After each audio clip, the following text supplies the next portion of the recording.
Welcome to Shukla study point. आप सभी का स्वागत है आपके अपने YouTube channel Shukla study point में। मैं शिवम शुक्ला आप सभी दोस्तों का हार्दिक स्वागत करता हूं। मध्यकालीन इतिहास में आज हम चर्चा करेंगे हिस्ट्री ऑफ मॉडर्न वर्ल्ड के बारे में। 1453 ईस्वी से लेकर के 1950 ईस्वी तक के इतिहास के बारे में जानने का प्रयास करेंगे, यानी कि हम आधुनिक विश्व के इतिहास के बारे में चर्चा करेंगे मध्यकालीन इतिहास के अंतर्गत।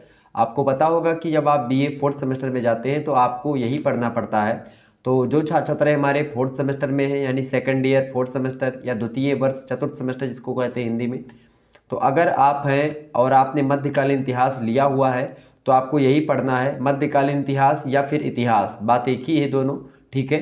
तो लेकिन अब चूंकि पहले से ट्रेंड चला आ रहा था कि भाई ईयरली एग्जामिनेशन में प्राचीन इतिहास और मध्यकालीन इतिहास दो टाइप के इतिहास होते थे, लेकिन अब क्या है कि एंशिएंट हिस्ट्री में आपको जो है आर्ट एंड आर्किटेक्चर दोनों पढ़ना पड़ता है, तो एंशिएंट हिस्ट्री के अंतर्गत। लेकिन जो हिस्ट्री केवल आपको पढ़नी पड़ती है उसमें केवल और केवल पॉलिटिकल हिस्ट्री पढ़नी होती है, ठीक है।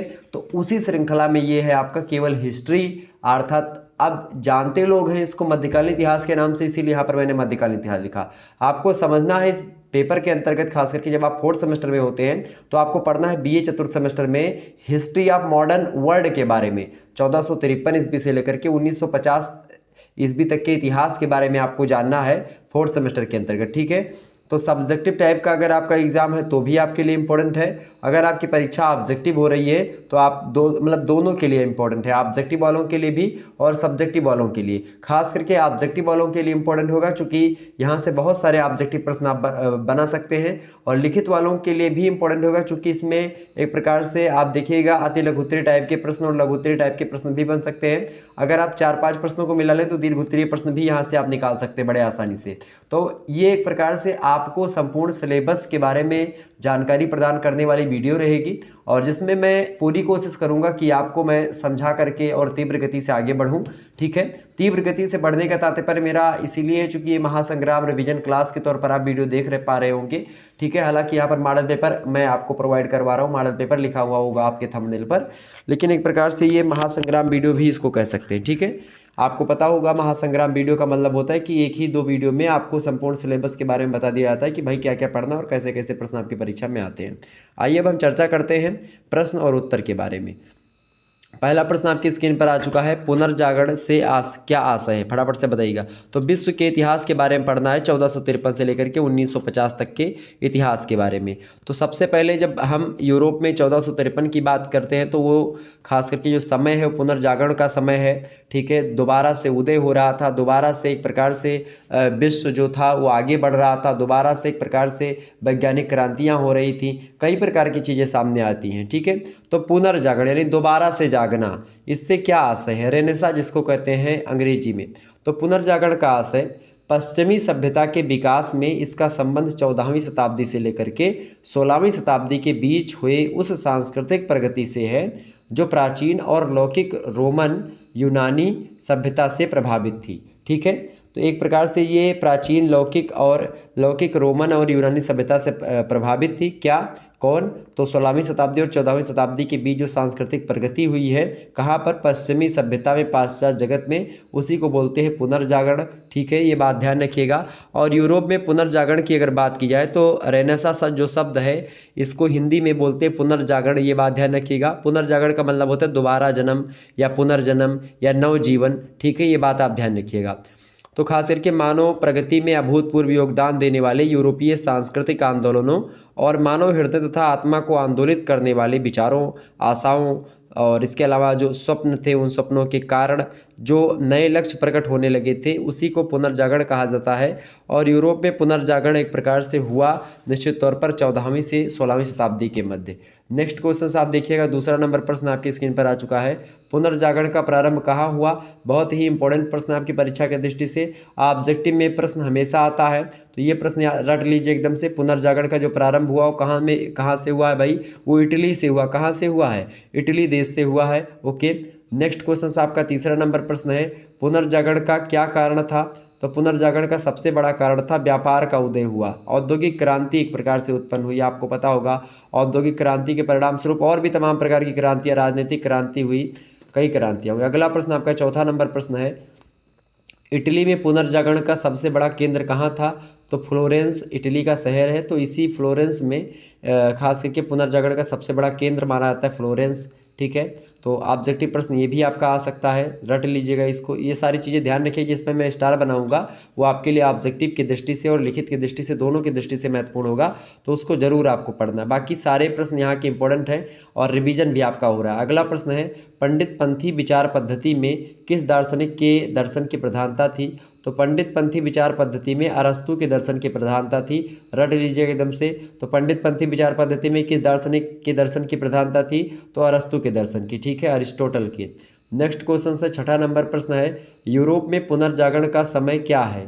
तो यूरोप में पुनर्जागरण का समय 1200 से लेकर के 1600 ईस्वी तक माना जाता है। ठीक है, कहीं कहीं पर आपको 1250 1300 मिलेगा, लेकिन यूरोप में, संपूर्ण यूरोप की अगर बात की जाए तो 1200 से 1600 ईस्वी आप मान सकते हैं। इसको आप 13वीं शताब्दी से लेकर के आप बोल सकते हैं 15वीं शताब्दी तक। ठीक है, या इसी को आप बोलें 14वीं शताब्दी से लेकर के 16वीं शताब्दी तक। तो कुछ लोग यहाँ पर भी बताते, कुछ लोग ऐसा भी बताते। ठीक है, ये बात ध्यान रखिएगा।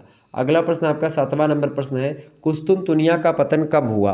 कुस्तुनतुनिया, तो तुर्कों ने कुस्तुनतुनिया पर 1453 ईस्वी में कब्जा कर लिया, जिससे कुस्तुनतुनिया के रोमन साम्राज्य का पतन हो गया। और यही से 1453 ईस्वी से आप देखते हैं कि मुख्य रूप से पुनर्जागरण काल प्रारंभ हो जाता है। और 1453 ईस्वी से ही इतिहास हमको इसलिए पढ़ना, चूँकि कुस्तुनतुनिया पर जब तुर्कों का अधिकार हो जाता है, वहीं से हमको इतिहास पढ़ना है। ठीक है, आगे बढ़ते हैं। अगला क्वेश्चन आपका आ चुका है, 8वां नंबर प्रश्न है, ईसाई धर्म की कमजोरियों को जनता के सामने किसने रखा? इंपॉर्टेंट प्रश्न है।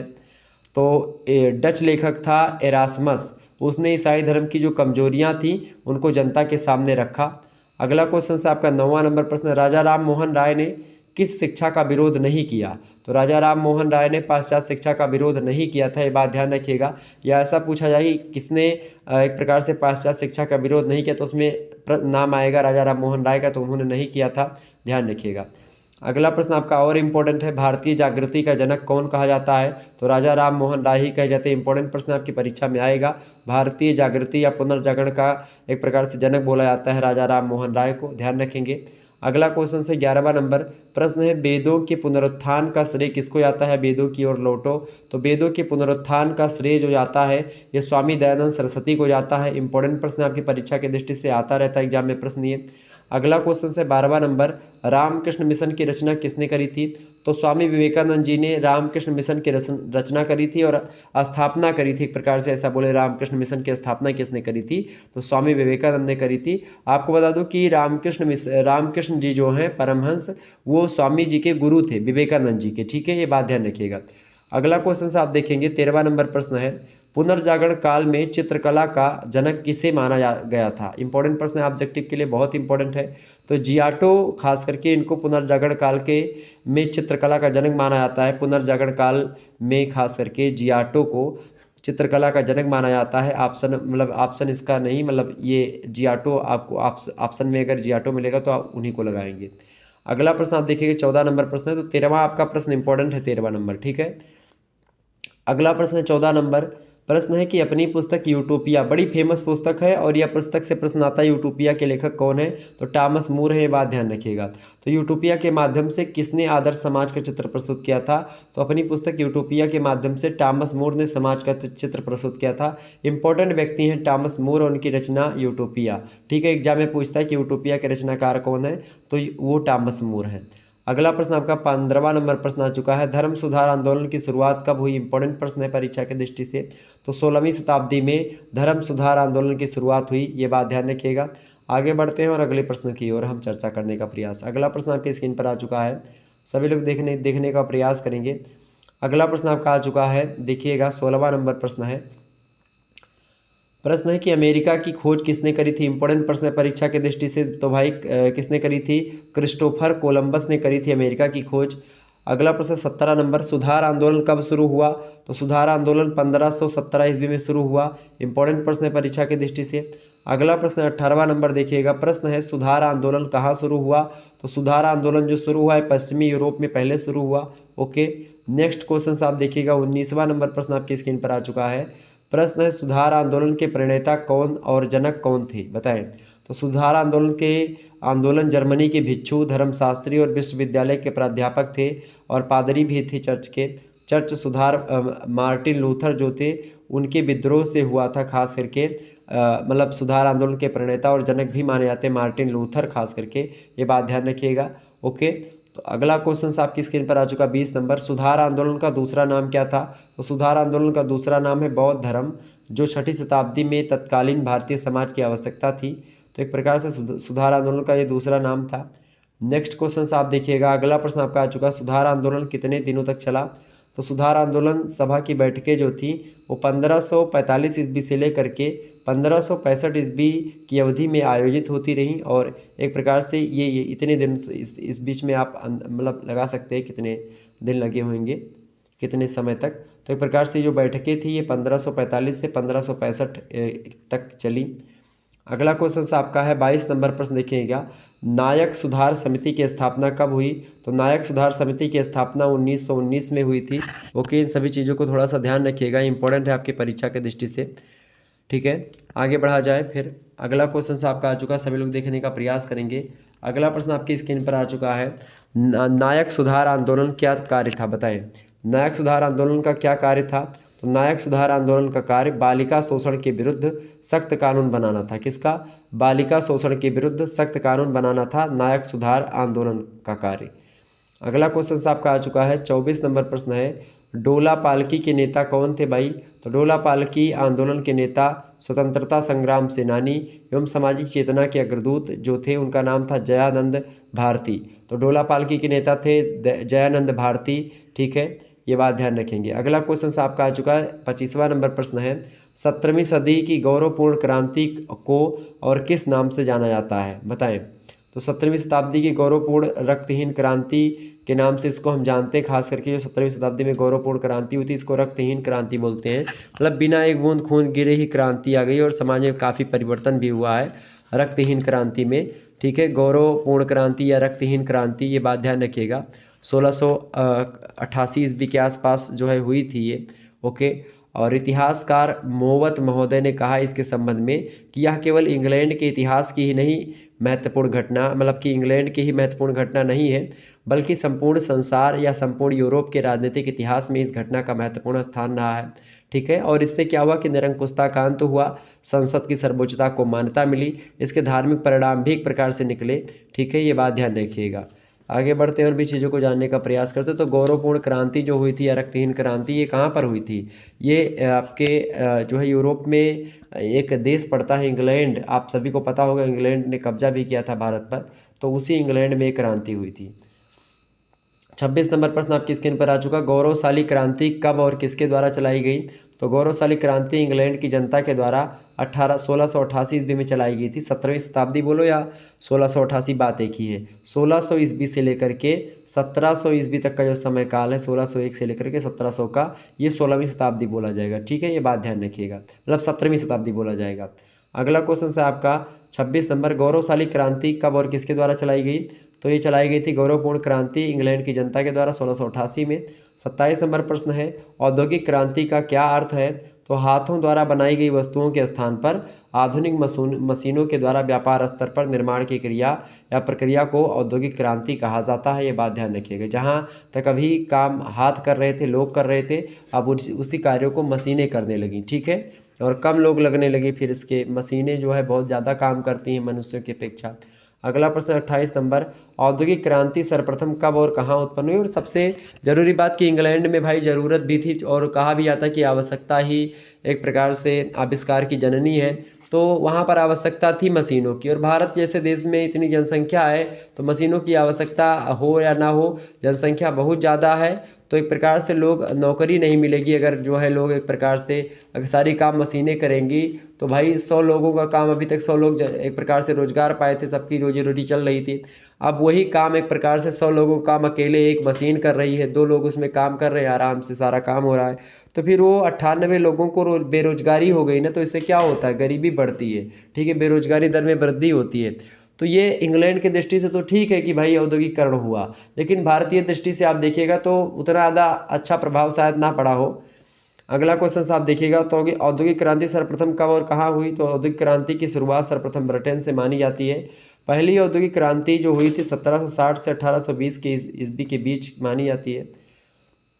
29 नंबर क्वेश्चन है, सर्वप्रथम भाप की शक्ति का प्रयोग किस रूप में किया गया? तो सर्वप्रथम भाप की शक्ति का प्रयोग खनन उद्योग में किया गया था। किस उद्योग में भाई? खनन उद्योग में। अगला प्रश्न 30 नंबर, बहुत जानकारी आप पा रहे हैं इस वीडियो के माध्यम से, तो आप लोग वीडियो को लाइक और शेयर अवश्य कर दीजिएगा ताकि इसी प्रकार से और भी इन्फॉर्मेटिव वीडियो आपको मिलती रहे। पर आप लोगों के बहुत ज़्यादा कमेंट आ रहे थे मध्यकालीन इतिहास को लेकर के। मैंने पढ़ा कल रात में ही और मैंने सोच लिया कि भाई ये वीडियो आपको देनी है। ठीक है, चलिए। तो प्रश्न है, किन दो यूरोपीय विद्वानों के द्वारा औद्योगिक क्रांति शब्द का प्रयोग किया गया? देखिए, तो फ्रांस में जर्सिस मिशेल और जर्मनी में खास करके फ्राइड्रिक एंजल्स, इन दोनों के द्वारा क्या किया गया? ये यूरोपीय विद्वान हैं, दोनों फ्रांस के हैं, जर्जिस मिशेल, और जर्मनी के हैं फ्राइड्रिक एंजल्स। तो इन दोनों ने मिल करके, जर्मनी में इन्होंने, एंजल्स महोदय ने, और फ्रांस में मिशेल महोदय ने औद्योगिक क्रांति शब्द का प्रयोग किया। नेक्स्ट क्वेश्चन से आप देखिएगा, 31 नंबर प्रश्न आपकी स्क्रीन पर आ चुका है। एक बार फटाफट से वीडियो को लाइक और शेयर कर दीजिएगा ताकि आपको टाइम टू टाइम नोटिफिकेशन मिलता रहे सभी दोस्तों को। अगला प्रश्न आपका आ चुका है 31 नंबर, देखिएगा। प्रश्न है, फुफकारने वाला दानव। बताइए, फुफकारने वाला दानव से आप क्या समझते हैं? तो 1801 ईस्वी में रिचर्ड ट्रेविथिक महोदय ने एक इंजन का निर्माण किया था जिसे पाफिंग डेबिल कहा जाता है। पाफिंग डेबिल का मतलब होता है हिंदी में फुफकारने वाला दानव। ठीक है, तो यही फुफकारने वाला दानव जो एक इंजन का निर्माण किया था 1801 ईस्वी में ट्रेविथिक महोदय ने, रिचर्ड ट्रेविथिक। ठीक है, अगला क्वेश्चन है 32 नंबर प्रश्न है, ब्रिटेन के सर्वप्रथम औद्योगिक क्रांति किन परिस्थितियों में हुई थी? तो ब्रिटेन में जो औद्योगिक क्रांति हुई थी सबसे पहले, वो किन परिस्थितियों में हुई थी भाई? कोयले और लोहे की खानों की अधिकता, कृषि क्रांति, सबसे श्रमिक मतलब सस्ते श्रमिक व धन की अधिकता तथा चालक शक्ति के कारण से ब्रिटेन में सर्वप्रथम औद्योगिक क्रांति इन्हीं परिस्थितियों में हुई थी। 33 नंबर प्रश्न है, वर्सली कैनाल सर्वप्रथम कहाँ, कब और किसके द्वारा निर्मित की गई? तो इंग्लैंड में 1761 ईस्वी में जेम्स ब्रिंडली के द्वारा वर्सली कैनाल जो है बनाई गई। ओके, अगला क्वेश्चन आपका है 34 नंबर, ब्रिटेन में रेल के क्षेत्र में क्या आविष्कार हुए? तो भाप का इंजन बना ब्रिटेन में, फुफकारने वाला दानव यानी पाफिंग जो एक प्रकार से इंजन है वो बना। ठीक है, क्या बना? पाफिंग डेबिल जिसको बोलते हैं वो बना। इसके अलावा आपको यहाँ पर पता होगा फुफकारने वाला दानव, इसके अलावा स्टेलर नामक इंजन, ये सब बने रेल के क्षेत्र में। ठीक है, ये आविष्कार हुआ ब्रिटेन में औद्योगिक क्रांति के परिणाम स्वरूप। अगला क्वेश्चन है 35 नंबर, ब्रिटेन में आवागमन के लिए किन साधनों का आविष्कार हुआ? तो ब्रिटेन में आवागमन के साधनों के लिए सड़कों का आविष्कार हुआ। ठीक है, नहरें बनाई गई, रेल इंजन बने, स्टीम शिप्स बने, मोटर कार, इन सभी का आविष्कार हुआ इंग्लैंड में। ठीक है, ब्रिटेन में आवागमन के लिए। अगला प्रश्न 36 नंबर, ब्रिटेन और इंग्लैंड दोनों एक ही हैं और जब इंग्लैंड अकेले होता है तो केवल इंग्लैंड है, और ब्रिटेन में कई देश, 3 देश, आयरलैंड वगैरह, उत्तरी आयरलैंड और एक प्रकार से स्कॉटलैंड, ये सब भी शामिल हो जाते हैं। अगला प्रश्न है, औद्योगिक क्रांति का क्या असर पड़ा? तो औद्योगिक क्रांति द्वारा आर्थिक वर्ग की स्थापना होती है। नेक्स्ट क्वेश्चन से आपका आ चुका 37 नंबर प्रश्न है, अमेरिका में ब्रिटिश औपनिवेशिक साम्राज्य की नींव किसके शासनकाल में रखी गई? तो अमेरिका में ब्रिटिश औपनिवेशिक साम्राज्य की नींव जेम्स प्रथम के शासनकाल में रखी गई। ये ध्यान रखेंगे, इंपॉर्टेंट प्रश्न है। अगला प्रश्न है 38 नंबर, देखिएगा, अमेरिका के मूल निवासियों को क्या कहा जाता है? इंपॉर्टेंट प्रश्न परीक्षा में आ सकता है। तो अमेरिका के मूल निवासियों को रेड इंडियन कहा जाता है। अगला क्वेश्चन देखेंगे 39 नंबर प्रश्न है, पेरिस की संधि के अनुसार अमेरिका का स्वतंत्रता संग्राम कब समाप्त हुआ? तो अमेरिका का स्वतंत्रता संग्राम पेरिस की संधि के परिणाम स्वरूप 1783 ईस्वी में समाप्त हुआ। ये बात ध्यान रखिएगा, इंपॉर्टेंट है परीक्षा की दृष्टि से आपके। अगला प्रश्न आपका आ चुका है 40 नंबर प्रश्न, देखिएगा, अमेरिका के स्वाधीनता संग्राम के महानायक कौन थे? बताएं।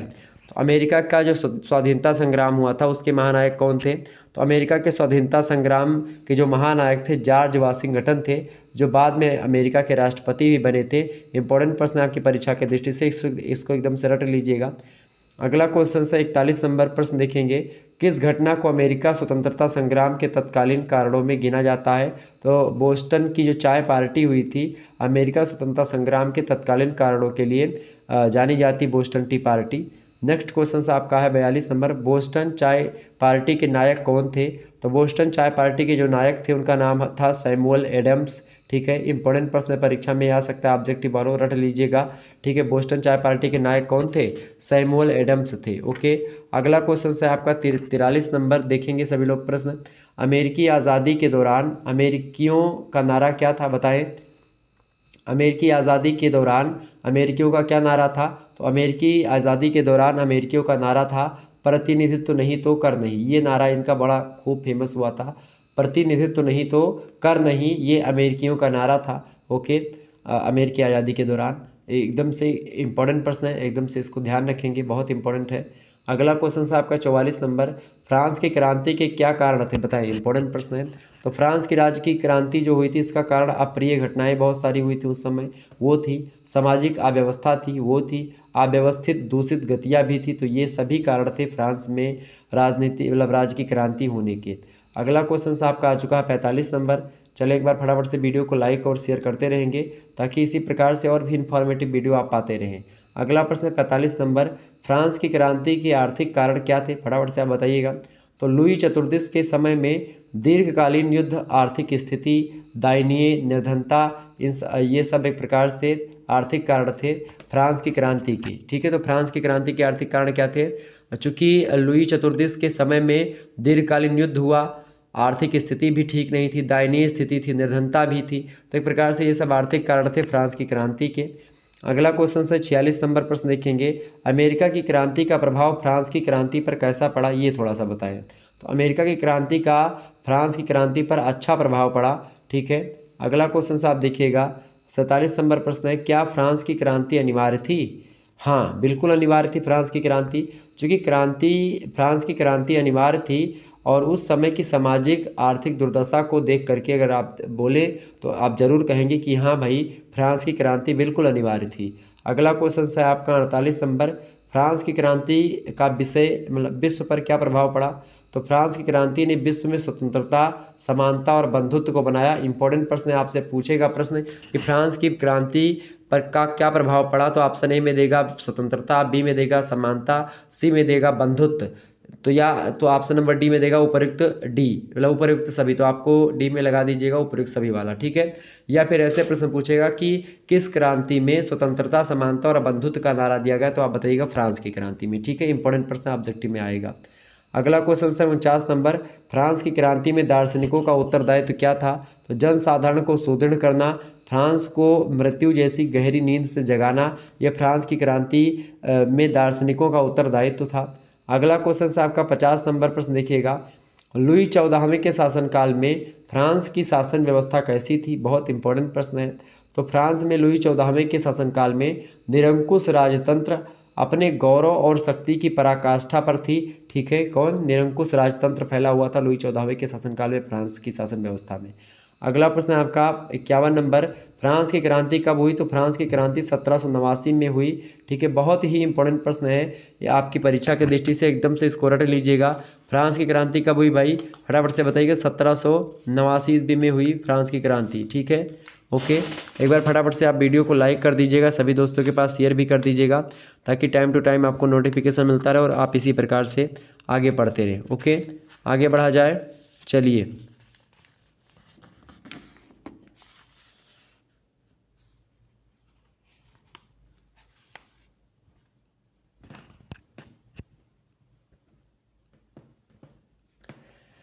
अगला प्रश्न आपका आ चुका है 52 नंबर क्वेश्चन आप देखेंगे। प्रश्न है, लुई 14वें का उत्तराधिकारी कौन था?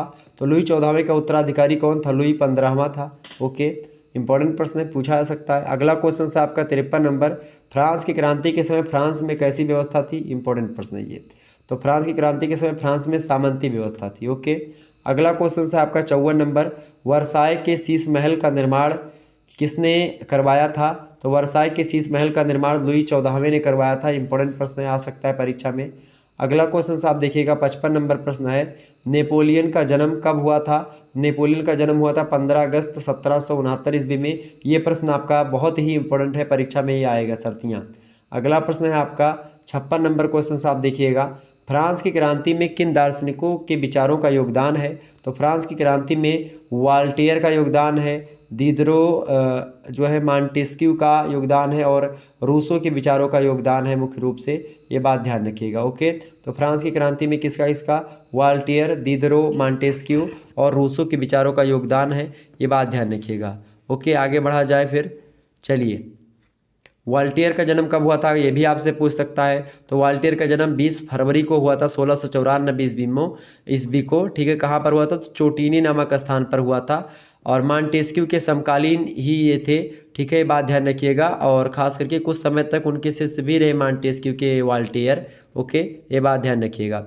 रूसो की बात की है तो रूसो का जन्म फ्रांस में एक मध्यम परिवार में हुआ था और एक चतुर और विद्वान थे, ये दार्शनिक भी थे। ठीक है, ये बात भी ध्यान रखेंगे। तो कहीं ना कहीं पे रूसो भी एक प्रकार से फ्रांस की क्रांति से रिलेटेड थे और फ्रांस की क्रांति का प्रमुख प्रेरक था रूसो। ठीक है, अगला प्रश्न आपकी स्क्रीन पर आ चुका है, सभी लोग देखिएगा फटाफट से।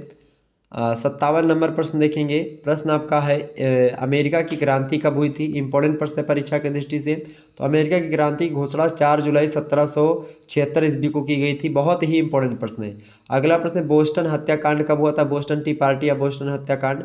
तो बोस्टन हत्याकांड 5 अप्रैल 1770 ईस्वी को हुआ था। ये भी प्रश्न आपका इंपॉर्टेंट उतना ही है जितना ये वाला है। तो इन दोनों प्रश्नों को आप थोड़ा सा ध्यान रखिएगा, डेट दोनों की ध्यान रख लीजिएगा। ऑब्जेक्टिव वालों के लिए एकदम से इंपॉर्टेंट प्रश्न है। अगला क्वेश्चन आपका आ चुका है 59 नंबर प्रश्न है। बोस्टन हत्याकांड का क्या कारण था। तो बोस्टन निवासियों से झड़प होने पर ब्रिटिश सैनिकों ने गोली चला दी, जिसमें 5 बोस्टन वासियों की मृत्यु हो गई थी और इसे ही बोस्टन हत्याकांड कहा जाता है। ओके, अगला क्वेश्चन आपका 60 नंबर प्रश्न है। मुद्रांक अधिनियम कब पास हुआ। 1765 ईस्वी में मुद्रांक अधिनियम पास हुआ। इंपॉर्टेंट प्रश्न है। अगला क्वेश्चन आपका 61 नंबर प्रश्न देखिएगा। आयात कब पास हुआ। तो आयात एक प्रकार से जो है वो कब पास हुआ, तो 1769 ईस्वी में पास हुआ। अगला क्वेश्चन आप देखिएगा 62 नंबर प्रश्न आप देखिएगा। प्रश्न है अमेरिका के क्रांतिकारियों का प्रमुख नारा क्या था। तो अमेरिका के क्रांतिकारियों का प्रमुख नारा था बिना प्रतिनिधित्व के कोई कर नहीं। ठीक है, ये बात ध्यान रखिएगा। तो आयात कर जो है यहाँ पर कब लिखा है, तो यहाँ पर कर लीजिएगा। आयात कर कब पास हुआ, 1769। ठीक है, तो प्रतिनिधित्व नहीं, बिना प्रतिनिधित्व के कोई कर नहीं, या प्रतिनिधित्व नहीं तो कर नहीं, ये नारा था अमेरिकी क्रांतिकारियों का। अगला प्रश्न आपकी स्क्रीन पर आ चुका है, सभी लोग देखिएगा। 63 नंबर प्रश्न है कि संयुक्त राज्य अमेरिका का प्रथम राष्ट्रपति कौन था। तो संयुक्त राज्य अमेरिका का प्रथम राष्ट्रपति जॉर्ज वाशिंगटन था। कौन था, जॉर्ज वाशिंगटन। इंपॉर्टेंट प्रश्न है। अगला क्वेश्चन आपका आ चुका है 64 नंबर। आप लोग देख रहे हैं बहुत सारे लोगों को या कमेंट आ रहे थे कि सर जी जो है ये क्या पढ़ा रहे हो आप, क्या चल रहा है। तो ये मध्यकालीन इतिहास चल रहा है BA second year 4th semester के छात्र छात्रों के लिए। ठीक है, अमेरिका की क्रांति इसका प्रमुख परिणाम क्या हुआ। तो अमेरिका की क्रांति का प्रमुख परिणाम क्या हुआ कि इसके परिणाम स्वरूप संयुक्त राज्य अमेरिका का निर्माण हुआ। ओके, अगला क्वेश्चन आप देखिएगा 65 नंबर प्रश्न है। अमेरिका की क्रांति कब समाप्त हुई थी। तो अमेरिका की क्रांति 1783 ईस्वी तक चली थी। अगला क्वेश्चन है संयुक्त राज्य अमेरिका के संविधान का निर्माण कब हुआ। इंपॉर्टेंट प्रश्न है। तो 1789 ईस्वी में संयुक्त राज्य अमेरिका के संविधान का निर्माण हुआ। अगला क्वेश्चन है 67 नंबर। प्रथम महाद्वीपीय कांग्रेस कब और कहाँ हुआ। तो प्रथम महाद्वीपीय कांग्रेस कब और कहाँ हुआ भाई। तो 5 सितंबर 1774 ईस्वी को फिलाडेल्फिया में इसका निर्माण हुआ, मतलब इसकी अध्यक्षता। अगला प्रश्न आप देखिएगा, अध्यक्षता हुई। अगला क्वेश्चन आप देखिएगा 68 नंबर प्रश्न है। अमेरिका स्वतंत्रता घोषणा पत्र, अमेरिका स्वतंत्रता घोषणा पत्र कब और किसके नेतृत्व में तैयार किया गया, बताइए। तो 4 जुलाई 1776 ईस्वी को थॉमस जेफरसन और बेंजामिन फ्रैंकलिन के नेतृत्व में अमेरिका स्वतंत्रता घोषणा पत्र तैयार हुआ। कब, 4 जुलाई 1776 को। किसके नेतृत्व में, तो थॉमस जेफरसन और बेंजामिन फ्रैंकलिन के नेतृत्व में। नेक्स्ट क्वेश्चन इंपॉर्टेंट प्रश्न है ये वाला आपका 68। ठीक है, 68 नंबर। अगला प्रश्न 69 नंबर देखिएगा। जॉर्ज वाशिंगटन ने सारगोटा पर विजय किस तिथि को प्राप्त करी थी, ये भी बढ़िया प्रश्न है।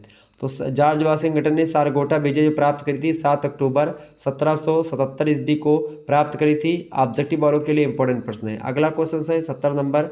अमेरिका की क्रांति की अंतिम लड़ाई कहाँ हुई। तो अमेरिकी क्रांति की अंतिम लड़ाई वर्जीनिया में परका टाउन में हुई थी। ओके, ये प्रश्न भी आ सकता है।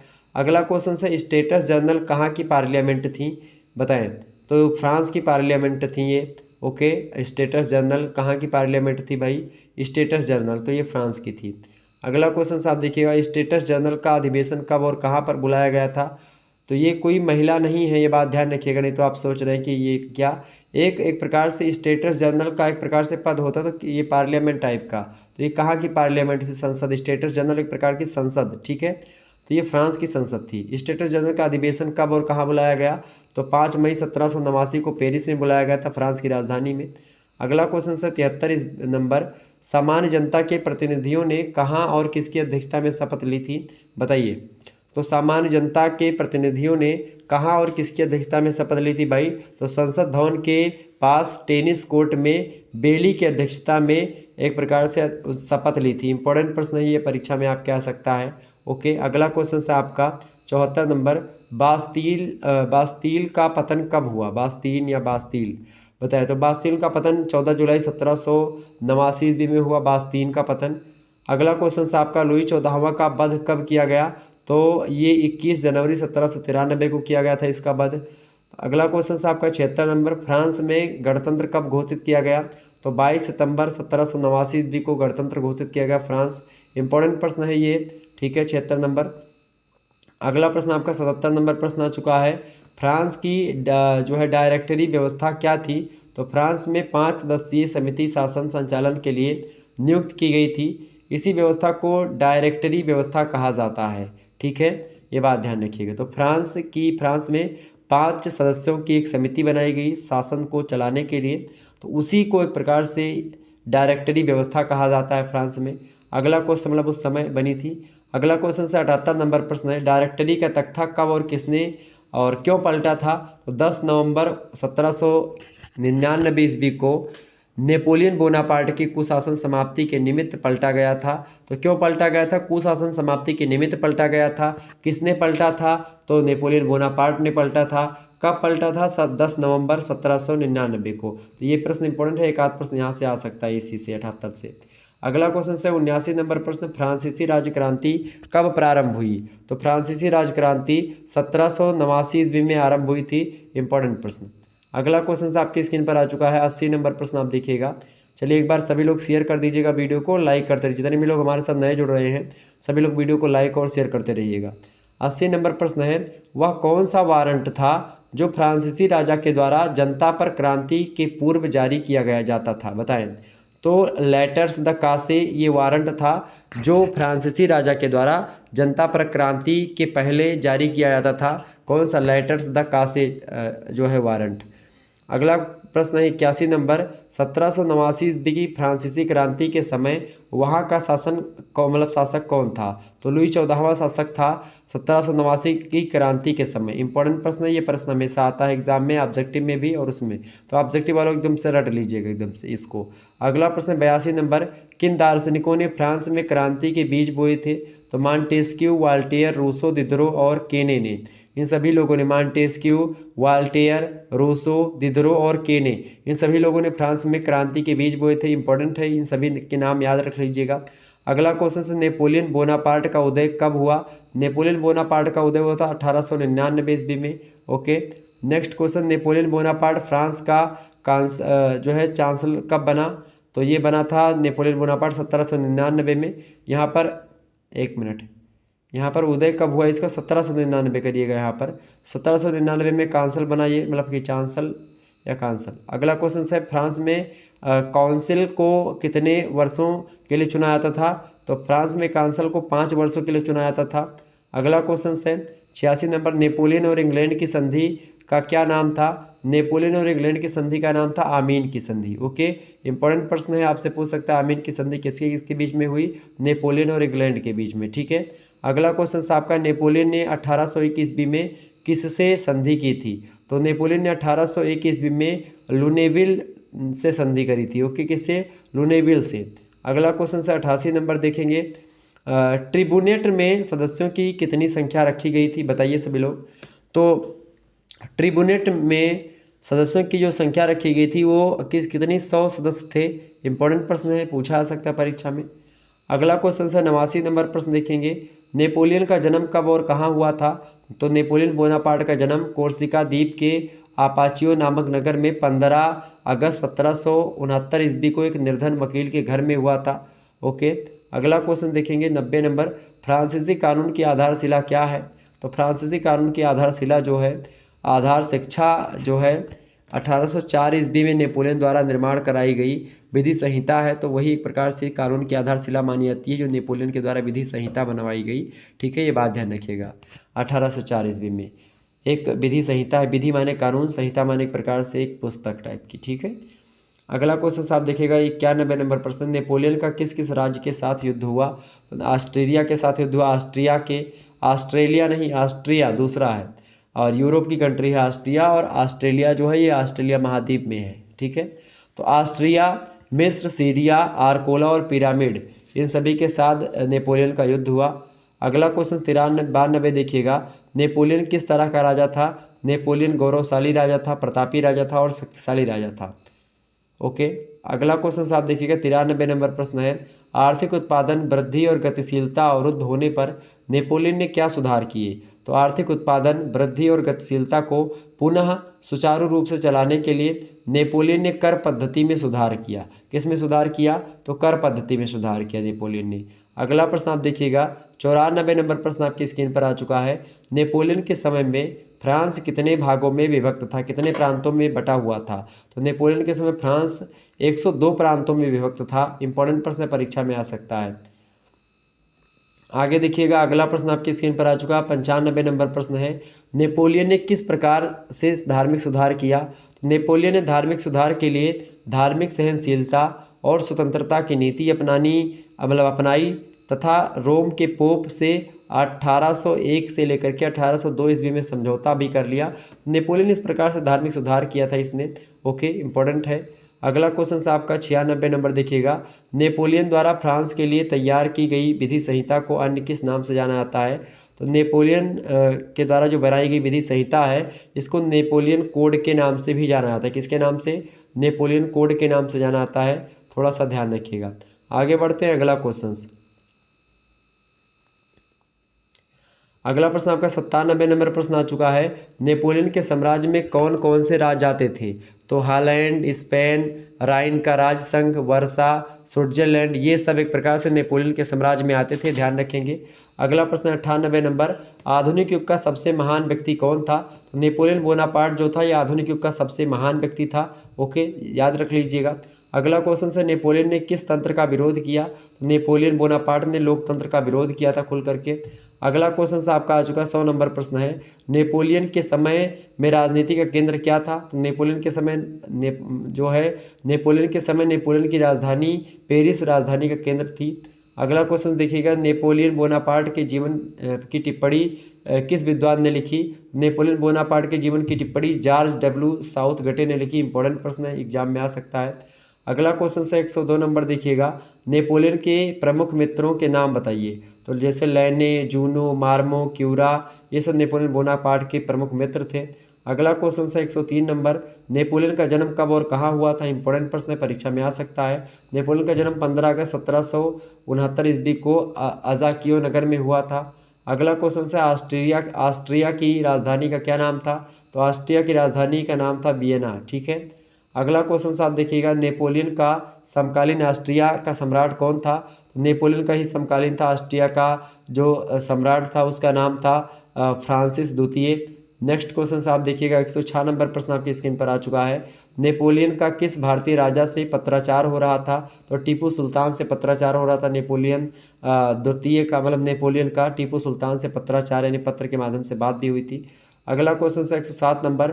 नेपोलियन का समकालीन रूस का शासक कौन था? नेपोलियन जिस समय शासन कर रहा था उस समय रूस में जार शासन था एक प्रकार से। ठीक है, जार का शासन था। अगला क्वेश्चन से 108 नंबर। नेपोलियन का समकालीन प्रसा का शासक कौन था भाई? तो फ्रेडरिक विलियम तृतीय जो था ये प्रसा में शासन कर रहा था जब नेपोलियन शासन कर रहा था। अगला क्वेश्चन से आपका आ चुका 109 नंबर प्रश्न आप देखिएगा। कॉन्सुलेट शासन आरंभ कब हुआ और इसमें नेपोलियन की क्या भागीदारी थी? तो डायरेक्टरी शासन के अंत के उपरांत नेपोलियन प्रथम जो था वो कॉन्सुलेट जीवन भर के लिए निर्वाचित हुआ था। ओके, अगला क्वेश्चन देखिएगा 110 नंबर प्रश्न है। नेपोलियन का राज्याभिषेक कब और किसकी उपस्थिति में हुआ? तो नेपोलियन की जो एक प्रकार से राज्याभिषेक हुआ और 2 दिसंबर 1804 ईस्वी को पोप की उपस्थिति में नेपोलियन का राज्याभिषेक हुआ था। अगला प्रश्न है 111 नंबर देखेंगे। प्रश्न है टिलसिट की संधि कब और किसके मध्य हुई थी? तो 25 जून 1806 ईस्वी को नेपोलियन यानी फ्रांस और प्रसा के मध्य टिलसिट की संधि हुई थी। ध्यान रखिएगा, इंपॉर्टेंट है परीक्षा के दृष्टि से प्रश्न। आपसे पूछेगा टिलसिट की संधि कब और किसके मध्य हुई थी, तो आप बताइएगा कि नेपोलियन और प्रसा के बीच में यानी फ्रांस और प्रसा के बीच में टिलसिट की संधि हुई थी। अगला क्वेश्चन से आपका आ चुका है 112 नंबर प्रश्न देखिएगा। राइन संघ का संरक्षक कौन था? तो राइन संघ का संरक्षक नेपोलियन तृतीय था। अगला क्वेश्चन देखिएगा, महाद्वीपीय व्यवस्था कब और किसके द्वारा लागू की गई, लागू करने की योजना बनाई? नेपोलियन तृतीय ने महाद्वीपीय व्यवस्था लागू करने की योजना बनाई थी। अगला क्वेश्चन है आपका 114 नंबर प्रश्न है, नेपोलियन को कब गद्दी छोड़नी पड़ी और क्यों? तो 30 मार्च 1814 ईस्वी को रूस, ऑस्ट्रिया एवं प्रसा के संयुक्त सैन्य अभियान के परिणाम स्वरूप नेपोलियन को गद्दी छोड़नी पड़ी थी। ध्यान रखिएगा, एग्जाम में प्रश्न आपसे पूछा सकता है। ठीक है, आगे बढ़ते हैं और अगला प्रश्न आपका आ चुका है 115 नंबर प्रश्न। आप देखिएगा, इंपॉर्टेंट प्रश्न है आपकी परीक्षा के दृष्टि से, सभी लोग देखने का प्रयास करेंगे इस प्रश्न को। चलिए, 115 नंबर प्रश्न आपकी स्क्रीन पर आ चुका है। एक बार वीडियो को लाइक और शेयर कर दीजिएगा सभी दोस्तों के साथ अपने। अगला क्वेश्चन है, वाटरलू के युद्ध में किसके निर्णायक पराजय हुई थी? तो नेपोलियन तृतीय को वाटरलू के युद्ध में 18 जून 1815 ईस्वी को निर्णायक पराजय प्राप्त हुई थी नेपोलियन तृतीय को। कब वाटरलू का युद्ध कब हुआ था? 18 जून 1815 ईस्वी को। ठीक है, ये बात ध्यान रखिएगा। अगला क्वेश्चन आपकी स्क्रीन पर आ चुका है 16 नंबर प्रश्न है 116 नंबर, नेपोलियन का अंत कब और कहाँ हुआ? नेपोलियन का अंत हुआ था 5 मई 1821 को सेंट हेलेना द्वीप पर। इंपॉर्टेंट प्रश्न याद कर लीजिएगा। अगला क्वेश्चन है, जर्मनी के एकीकरण में मुख्य बाधाएं कौन कौन सी थी? जर्मनी के एकीकरण में निम्नलिखित बाधाएं थी। पहली बाधा थी कि नेपोलियन के विरुद्ध हुए युद्ध में जर्मनी के सैनिकों व नागरिकों की शारीरिक मानसिक थकान पहला एक प्रकार से बाधा जर्मनी के एकीकरण में। दूसरी बाधा ये थी कि राजनीतिक दलों में मतभेद था। तीसरा, प्रतिक्रियावादी शासन। चौथा, जर्मनी की पिछड़ी राजनीतिक व्यवस्था। तो ये सब एकीकरण में बाधाएं उत्पन्न कर रही थी। इसके अलावा जर्मनी के राज्यों में ही स्पर्धा चल रही थी। और छठी बात है कि ऑस्ट्रिया और प्रसा का द्वेष भी एक प्रकार से उसी समय का था। तो जर्मनी के एकीकरण में ये सारी बाधाएं उत्पन्न हो रही थी, क्रियाएं। अगला क्वेश्चन है 118 नंबर प्रश्न देखिएगा, बिस्मार्क जर्मनी का प्रधानमंत्री कब बना? तो 1862 ईस्वी में बिस्मार्क जो था जर्मनी का प्रधानमंत्री बना था। इंपॉर्टेंट प्रश्न है। अगला क्वेश्चन है 119 नंबर, जर्मनी में बौद्धिक आंदोलन उत्पन्न करने वाले महापुरुषों के नाम बताइए। तो ग्रेटे, शिलर, हीगल, फिक्टे, इन सभी लोगों की रचनाओं से जर्मनी के एक बौद्धिक एकीकरण की शुरुआत हुई। अगला क्वेश्चन है 120 नंबर, जोल वारिन के विषय में आप क्या जानते हैं? तो 1834 ईस्वी में 18 जर्मनी राज्यों को मिला करके सोल वरिन नामक एक आर्थिक संघ स्थापित किया गया, जिसका नेतृत्व प्रसा ने किया। और यह एक चुंगी संघ था और इसके सदस्यों ने निर्णय लिया कि एक दूसरे के माल पर चुंगी नहीं लेंगे। तो ये था जोल वारिन। ठीक है, अगला क्वेश्चन आप देखिएगा 121 नंबर प्रश्न है, कैबूर की मृत्यु कब हुई थी? इंपॉर्टेंट प्रश्न है। तो 1861 में जून के महीने में इसकी मृत्यु हुई थी कैबूर की। अगला क्वेश्चन है, विक्टर इमैनुअल को वेनेशिया कैसे प्राप्त हुआ? तो 1866 ईस्वी में विक्टर इमैनुअल ने प्रसा और ऑस्ट्रिया के युद्ध में प्रसा का साथ दिया विक्टर इमैनुअल ने, और ऑस्ट्रिया के पराजित होने पर जो संधि हुई उसके द्वारा प्रसा ने विक्टर इमैनुअल को ऑस्ट्रिया से वेनेशिया दिलवा दिया। तो यहाँ पर ऑस्ट्रिया कर लीजिएगा, ऑस्ट्रेलिया गलत लिखा हुआ है। ठीक है, तो ऑस्ट्रिया से क्या किया? ऑस्ट्रिया से वेनेशिया दिलवा दे किसको? इमैनुअल को। ठीक है, ओके। अगला क्वेश्चन आप देखिएगा 123 नंबर प्रश्न है, रोम पर इटली के पूर्वजों का आविष्कार कब हुआ? तो 20 सितंबर 1870 ईस्वी को रोम पर इटली के पूर्वजों का आविष्कार हुआ। अगला क्वेश्चन है 126 नंबर, किसने कहा था कि हम रोम आ पहुँचे हैं और यहीं रहेंगे? बड़ा फेमस नारा है, एग्जाम की दृष्टि से आपके लिए बहुत इंपॉर्टेंट है। तो 2 जून 1871 ईस्वी को विक्टर इमैनुअल एक भव्य जुलूस के साथ रोम में प्रवेश करके घोषणा करते हैं कि हम रोम आ पहुँचे हैं और यहीं रहेंगे। ऐसा विक्टर इमैनुअल ने एक प्रकार से कहा था 2 जून 1871 को। तो ध्यान रखिएगा, इंपॉर्टेंट प्रश्न है आपकी परीक्षा की दृष्टि से। अगला क्वेश्चन आपकी स्क्रीन पर आ चुका है 125 नंबर प्रश्न। आप देखिएगा, प्रश्न है कि 1861 ईस्वी में इटली के प्रथम संसद का अधिवेशन कहाँ हुआ था? तो कहाँ पर हुआ था भाई? तुरिन में हुआ था। अगला क्वेश्चन आप देखिएगा, 126 नंबर प्रश्न है, इटली का राजनीतिक एकीकरण का एकीकरण कब पूर्ण हुआ था? तो बिस्मार्क के द्वारा फ्रांस एवं ऑस्ट्रिया को हराने के बाद 1871 ईस्वी में इटली का राजनीतिक एकीकरण जो था वो समाप्त हुआ था, पूर्ण हुआ था। अगला प्रश्न 127 नंबर प्रश्न आप देखिएगा, 1815 ईस्वी के वियना कांग्रेस के अनुसार जर्मनी की कितनी रियासतों का संघ बना? तो 1815 ईस्वी वियना कांग्रेस के निर्णयों के अनुसार 39 रियासतों के एक संघ की स्थापना हुई और एक प्रकार से जर्मनी का उदय हुआ। ओके, अगला क्वेश्चन आप देखिएगा, जर्मनी एक प्रकार से एक भव्य तरीके से आया। अगला क्वेश्चन आप देखेंगे स्क्रीन पर आ चुका है, 128 नंबर, गैरीबाल्डी ने अमेरिका में कमाने का क्या किया? मतलब अमेरिका में कमाए धन का क्या किया गैरीबाल्डी ने? तो गैरीबाल्डी ने अमेरिका में 6 वर्ष तक के प्रवास के दौरान कमाए धन से सार्डिनिया के पास कैपिरा नामक टापू खरीद करके वहीं रहने लगा था। अगला प्रश्न है 129 नंबर, गैरीबाल्डी ने अपनी संपूर्ण जीत भूमि का क्या किया? तो 1860 ईस्वी में गैरीबाल्डी ने सिसिली को स्वतंत्र कराया, नेपल्स पर अधिकार स्थापित कर लिया, किंतु कैबूर की नीतियों से असंतुष्ट होकर के संपूर्ण जीती गई भूमि विक्टर इमैनुअल को दे करके प्रीरा आकर के कृषि कार्य करने लगता है गैरीबाल्डी, ये ध्यान रखेंगे। अगला क्वेश्चन से 130 नंबर प्रश्न है, कैबूर का जन्म कब और कहाँ हुआ था? बढ़िया प्रश्न एग्जाम में आ सकता है। तो काउंट कैबूर का जन्म हुआ था 1810 ईस्वी में साडिगानिया के कुलीन घराने में। ओके, अगला क्वेश्चन से 131 नंबर प्रश्न है, विक्टर इमैनुअल का 1852 ईस्वी में प्रधानमंत्री कौन था? बताइए। तो 1852 ईस्वी में इमैनुअल विक्टर ने कैबूर को अपना प्रधानमंत्री बनाया था, इंपॉर्टेंट प्रश्न है। अगला क्वेश्चन है 132 नंबर, कैबूर इटली के एकीकरण के लिए किन 2 बातों को अनिवार्य मानता था? तो कैबूर इटली के एकीकरण के लिए 2 बातें अनिवार्य मानता था। पहला, समूचा इटली विक्टर इमैनुअल का नेतृत्व स्वीकार कर ले। दूसरा, ऑस्ट्रिया पर इटली का अधिकार समाप्त कर दिया जाए। ये 2 एक प्रकार से बातों को अनिवार्य मानता था कैबूर, जो था वो इटली के एकीकरण के लिए। अगला क्वेश्चन है आपका, कैबूर इटली के एकीकरण के लिए किससे सहायता लेना चाहता था? तो कैबूर इटली के एकीकरण के लिए फ्रांस से सहायता लेने का पक्षधर था, वो चाहता था कि भाई फ्रांस से सहायता ले ली जाए। अगला क्वेश्चन है 134 नंबर, मेजनी का समय क्या था? 1850 से 1872 ईस्वी का जो समय है मेजनी का समय है। अगला क्वेश्चन है आपके, मेजनी भी एक प्रकार से ये भी विद्वान है, मतलब और विद्वान क्या एक प्रकार से योद्धा भी है।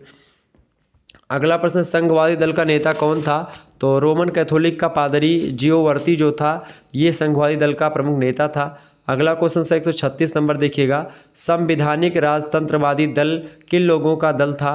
तो संवैधानिक राजतंत्रवादी दल जो था ये उन लोगों का दल था जो पिडमॉन्ट सार्डिनिया के राजा को पूरी इटली का राजा बना करके संवैधानिक राजतंत्र कायम करना चाहते थे। ओके, अगला क्वेश्चन आप देखिएगा 137 नंबर प्रश्न है, तीव्र गति से मैं आगे बढ़ रहा हूं ताकि आपको एक ही वीडियो के माध्यम से संपूर्ण सिलेबस से बनने वाले महत्वपूर्ण प्रश्नों को जानकारी दी जाए और उससे अवगत करवाया जाए। आप लोग निश्चित तौर पर अच्छे तरीके से पढ़ रहे, एक बार वीडियो को लाइक और शेयर करते रहिएगा ताकि आपको एक प्रकार से सभी सही टाइम पर वीडियोज़ मिलती रहे और आप आसानी से पढ़ते रहें, अपनी तैयारी अच्छे तरीके से करते रहें।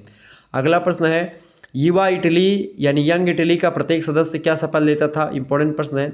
तो मैं स्वतंत्र और गणतंत्रवादी इटली की स्थापना के लिए पूर्ण रूप से अपना सर्वस्व बलिदान कर दूंगा। ये युवा इटली का जो सदस्य होते थे वो प्रत्येक सदस्य को यही शपथ लेना पड़ता था। इंपॉर्टेंट प्रश्न है परीक्षा की दृष्टि से। अगला क्वेश्चन है 139 नंबर, युवा इटली का क्या नारा था यानी यंग इटली का क्या नारा था? तो परमेश्वर, जनता और इटली, युवा इटली, ये सब नारा था युवा इटली का। अगला क्वेश्चन है, गैरीबाल्डी का जन्म कब और कहाँ हुआ था? तो गैरीबाल्डी का जन्म जो हुआ था ये सन 1807 ईस्वी में हुआ था इटली के नीस नगर में। ओके, अगला क्वेश्चन आपका आ चुका है 141 नंबर प्रश्न है, गैरीबाल्डी के साथी क्या पहनते थे? तो गैरीबाल्डी के साथी जो हुआ करते थे वो लाल कमीजें पहनते थे और उसका दल जो कहलाता था गैरीबाल्डी का लाल कुर्ती के नाम से फेमस था। ठीक है, रेड शर्ट कहलाता था इसका जो एक प्रकार से जो दल था, लाल कुर्ती दल बोलते थे गैरीबाल्डी के दल को। अगला क्वेश्चन है आपका 142 नंबर प्रश्न आपकी स्क्रीन पर आ चुका है, सभी लोग देखिएगा। प्रश्न है 142 नंबर, प्रथम विश्व युद्ध कब से कब तक चला? तो प्रथम विश्व युद्ध 1914 से लेकर के 1918 तक चला। इंपॉर्टेंट प्रश्न है, परीक्षा की दृष्टि से हमेशा आता है प्रश्न, ये रट लीजिएगा। अगला क्वेश्चन है, प्रथम विश्व युद्ध में कौन कौन से देश शामिल थे? तो प्रथम विश्व युद्ध में इटली, जर्मनी, ऑस्ट्रिया, फ्रांस, रूस और आयरलैंड शामिल थे, ये इतने देश। अगला क्वेश्चन है, तो याद कर लीजिए कौन कौन से देश शामिल है, इंपॉर्टेंट प्रश्न है। अगला प्रश्न है, प्रथम विश्व युद्ध का तत्कालीन कारण क्या था? तो ऑस्ट्रिया के उत्तराधिकारी आर्क ड्यूक फर्डिनेंड की सर्बिया द्वारा गोली मार करके हत्या कर देना प्रथम विश्व युद्ध का कारण बना था। ये इंपॉर्टेंट प्रश्न है। अगला क्वेश्चन है 145 नंबर, प्रथम विश्व युद्ध के दौरान किस राष्ट्र की नौसेना विश्व में सर्वश्रेष्ठ थी? तो प्रथम विश्व युद्ध में इंग्लैंड की नौसेना विश्व में सर्वश्रेष्ठ सेना थी। अगला क्वेश्चन है 146 नंबर, 10 नवंबर, प्रश्न अच्छा है, 10 नवंबर 1918 ईस्वी की तिथि प्रथम विश्व युद्ध के दौरान क्यों प्रसिद्ध हुई? 10 नवंबर 1918 ईस्वी को बर्लिन में एक आंतरिक सरकार का गठन हुआ था और युद्ध विराम संधि पर हस्ताक्षर हुआ था, इसीलिए यह एक प्रकार से तिथि फेमस है प्रथम विश्व युद्ध के दौरान 10 नवंबर 1918 की। ठीक है, तो बर्लिन की संधि कब हुई थी आपसे पूछेगा तो आप बताइएगा। ठीक है, 1918 में 10 नवंबर। अगला क्वेश्चन देखिएगा 147 नंबर प्रश्न है, प्रथम विश्व युद्ध में संसार के लगभग कितने देशों ने भाग लिया था? तो प्रथम विश्व युद्ध में लगभग 30 देशों ने भाग लिया था संसार के। अगला क्वेश्चन से इंपॉर्टेंट प्रश्न है, परीक्षा में 30 ये पूछा जा सकता है कि भाई कितने देशों ने, तो 30 देशों ने। अगला क्वेश्चन से, प्रथम विश्व युद्ध के लिए क्या घातक सिद्ध हुआ? तो प्रथम विश्व युद्ध के लिए राजतंत्र जो था घातक सिद्ध हुआ। अगला क्वेश्चन से 149 नंबर प्रश्न है, बाल्कन युद्धों के पश्चात किस संधि के द्वारा पूर्वी समस्या का उचित समाधान किया गया था? तो बुडापेस्ट की संधि हुई थी और पूर्वी समस्या का उचित समाधान बुडापेस्ट संधि के दौरान किया गया था, उसी के द्वारा। अगला प्रश्न 150 नंबर प्रश्न इंपॉर्टेंट है, प्रश्न है, पेरिस शांति सम्मेलन के समय अमेरिका के राष्ट्रपति कौन थे? बढ़िया प्रश्न है। तो पेरिस शांति सम्मेलन के समय अमेरिका के राष्ट्रपति थे वुडरो विल्सन। ओके, बढ़िया प्रश्न रट लीजिएगा। अगला क्वेश्चन है 151 नंबर, पेरिस शांति सम्मेलन में वुडरो विल्सन ने अपने अपने सिद्धांतों मतलब अपने कितने सिद्धांतों के साथ भाग लिया था? तो वुडरो विल्सन ने 14 सिद्धांतों के साथ पेरिस शांति सम्मेलन में भाग लिया था। बढ़िया प्रश्न है। अगला क्वेश्चन से, पेरिस शांति सम्मेलन का अध्यक्ष कौन था? तो पेरिस शांति सम्मेलन का अध्यक्ष वुडरो विल्सन था। ये स्टार वाला प्रश्न है, आपकी परीक्षा में आने वाला है, बहुत ही महत्वपूर्ण प्रश्न। अगला क्वेश्चन से आपका 153 नंबर, पेरिस शांति सम्मेलन क्या है? तो प्रथम विश्व युद्ध की समाप्ति के बाद में पेरिस में विजयी देशों का जो सम्मेलन हुआ था उसी को पेरिस शांति सम्मेलन कहा जाता है। ओके, अगला क्वेश्चन है 154 नंबर, लीग ऑफ नेशन का निर्माण किसने मतलब किस सम्मेलन की देन है? तो लीग ऑफ नेशन का निर्माण पेरिस शांति सम्मेलन के निर्णय के आधार पर किया गया था ताकि दोबारा से युद्ध ना हो। अगला क्वेश्चन है 155 नंबर प्रश्न है, पेरिस शांति सम्मेलन में भाग लेने वाले 4 बड़े लोग कौन थे? तो अमेरिका के राष्ट्रपति थे वुडरो विल्सन, इंग्लैंड के प्रधानमंत्री थे लॉयड जॉर्ज, फ्रांस के प्रधानमंत्री थे क्लीमेंस, ठीक है, और इटली के प्रधानमंत्री थे, उनका नाम था ऑरलैंडो। तो इन 4 लोगों ने पेरिस शांति सम्मेलन में भाग लिया था। कौन कौन? राष्ट्रपति विल्सन अमेरिका के थे, इंग्लैंड के प्रधानमंत्री लॉयड जॉर्ज, फ्रांस के प्रधानमंत्री थे क्लीमेंस और इटली के प्रधानमंत्री थे ऑरलैंडो। ठीक है, अगला क्वेश्चन है 156 नंबर, वर्साई की संधि का सबसे उल्लेखनीय अंश क्या है? तो वर्साई की संधि के द्वारा राष्ट्र संघ की स्थापना का मार्ग प्रशस्त हुआ और वर्साई की संधि के द्वारा ही द्वितीय विश्व युद्ध की नींव भी पड़ी है, ये बात भी ध्यान रखिएगा। अगला क्वेश्चन है 157 नंबर, वर्साई की संधि के अनुसार जर्मनी को कितना जुर्माना मित्र राष्ट्रों को देना पड़ा था? तो जर्मनी को 50 करोड़ पाउंड क्षतिपूर्ति के रूप में मित्र राष्ट्रों को चुकाना पड़ा था और एक तरफा संधि थी एक प्रकार से वर्साई की संधि में। अगला क्वेश्चन है आपका 158 नंबर, वर्साई की संधि के अनुसार किन साम्राज्यों का अंत किया गया था? तो वर्साई की संधि के अनुसार ऑस्ट्रिया तथा हंगरी साम्राज्य का अंत कर दिया गया। ओके, इंपॉर्टेंट प्रश्न है ये। तो आपको बता दूं कि जब कोई युद्ध होता है तो उसको एक प्रकार से संधि के द्वारा खत्म किया था। तो प्रथम विश्व युद्ध की समाप्ति के बाद में आपको पता होगा जर्मनी को बहुत सारे एक प्रकार से दंड स्वरूप एक प्रकार से तमाम प्रकार के दंड दिए गए थे, तो उसी कारण से आप देखिए द्वितीय विश्व युद्ध की नींव भी पड़ जाती है। अगला प्रश्न 159 नंबर, चेकोस्लोवाकिया किसके विलय से होने वाला था मतलब किसके विलय होने से बना है? तो ऑस्ट्रिया साम्राज्य में बोहेमिया व मोराविया को सम्मिलित करके चेकोस्लोवाकिया की स्थापना की गई थी, ये बात थोड़ा सा ध्यान रखेंगे, इंपॉर्टेंट प्रश्न है। अगला प्रश्न 160 नंबर, वर्साई की संधि पर जर्मनी ने कैसे हस्ताक्षर किया? तो वर्साई की संधि पर जर्मनी ने विशाल शक्ति के दबाव के कारण से हस्ताक्षर किया था। अगला क्वेश्चन है, वर्साई की संधि पर का जर्मनी की सैनिक व्यवस्था पर क्या प्रभाव पड़ा? तो जर्मनी के सभी सैनिक अंगों पर कठोरतापूर्वक अंकुश लगा दिया गया, तो बहुत एक प्रकार से गहरा प्रभाव पड़ता है और द्वितीय विश्व युद्ध की नींव यहीं से पड़ जाती है। अगला क्वेश्चन है 162 नंबर प्रश्न, हिटलर ने वर्साई की संधि को क्यों फाड़ डाला था? तो संधि की शर्तें जर्मनी पर थोपी गई थी और जिससे जर्मनी संतुष्ट नहीं था, ज्यों ही उनको अवसर मिला हिटलर ने वर्साई की संधि को एक रद्दी कागज की तरह फाड़ डाला। ओके, और हिटलर आपको पता होगा द्वितीय विश्व युद्ध का एक प्रकार से बड़ा नाम था हिटलर का, और एक प्रकार से बहुत ज़्यादा एक प्रकार से उसको पता नहीं था कि भाई युद्ध इतने दिन तक खींचेगा। द्वितीय विश्व युद्ध 1900 आप देखिएगा 39 से शुरू होता है, 1946 तक जाता है, तो उसको पता नहीं था इतना लंबा जाएगा। अगला क्वेश्चन से 163 नंबर प्रश्न आप देखिएगा, इंपॉर्टेंट प्रश्न आपकी परीक्षा की दृष्टि से, परीक्षा में ये सारे प्रश्न आ भी सकते हैं आपके। प्रश्न है पेरिस शांति सम्मेलन 1919 में जो हुआ था इसके बारे में बताएं।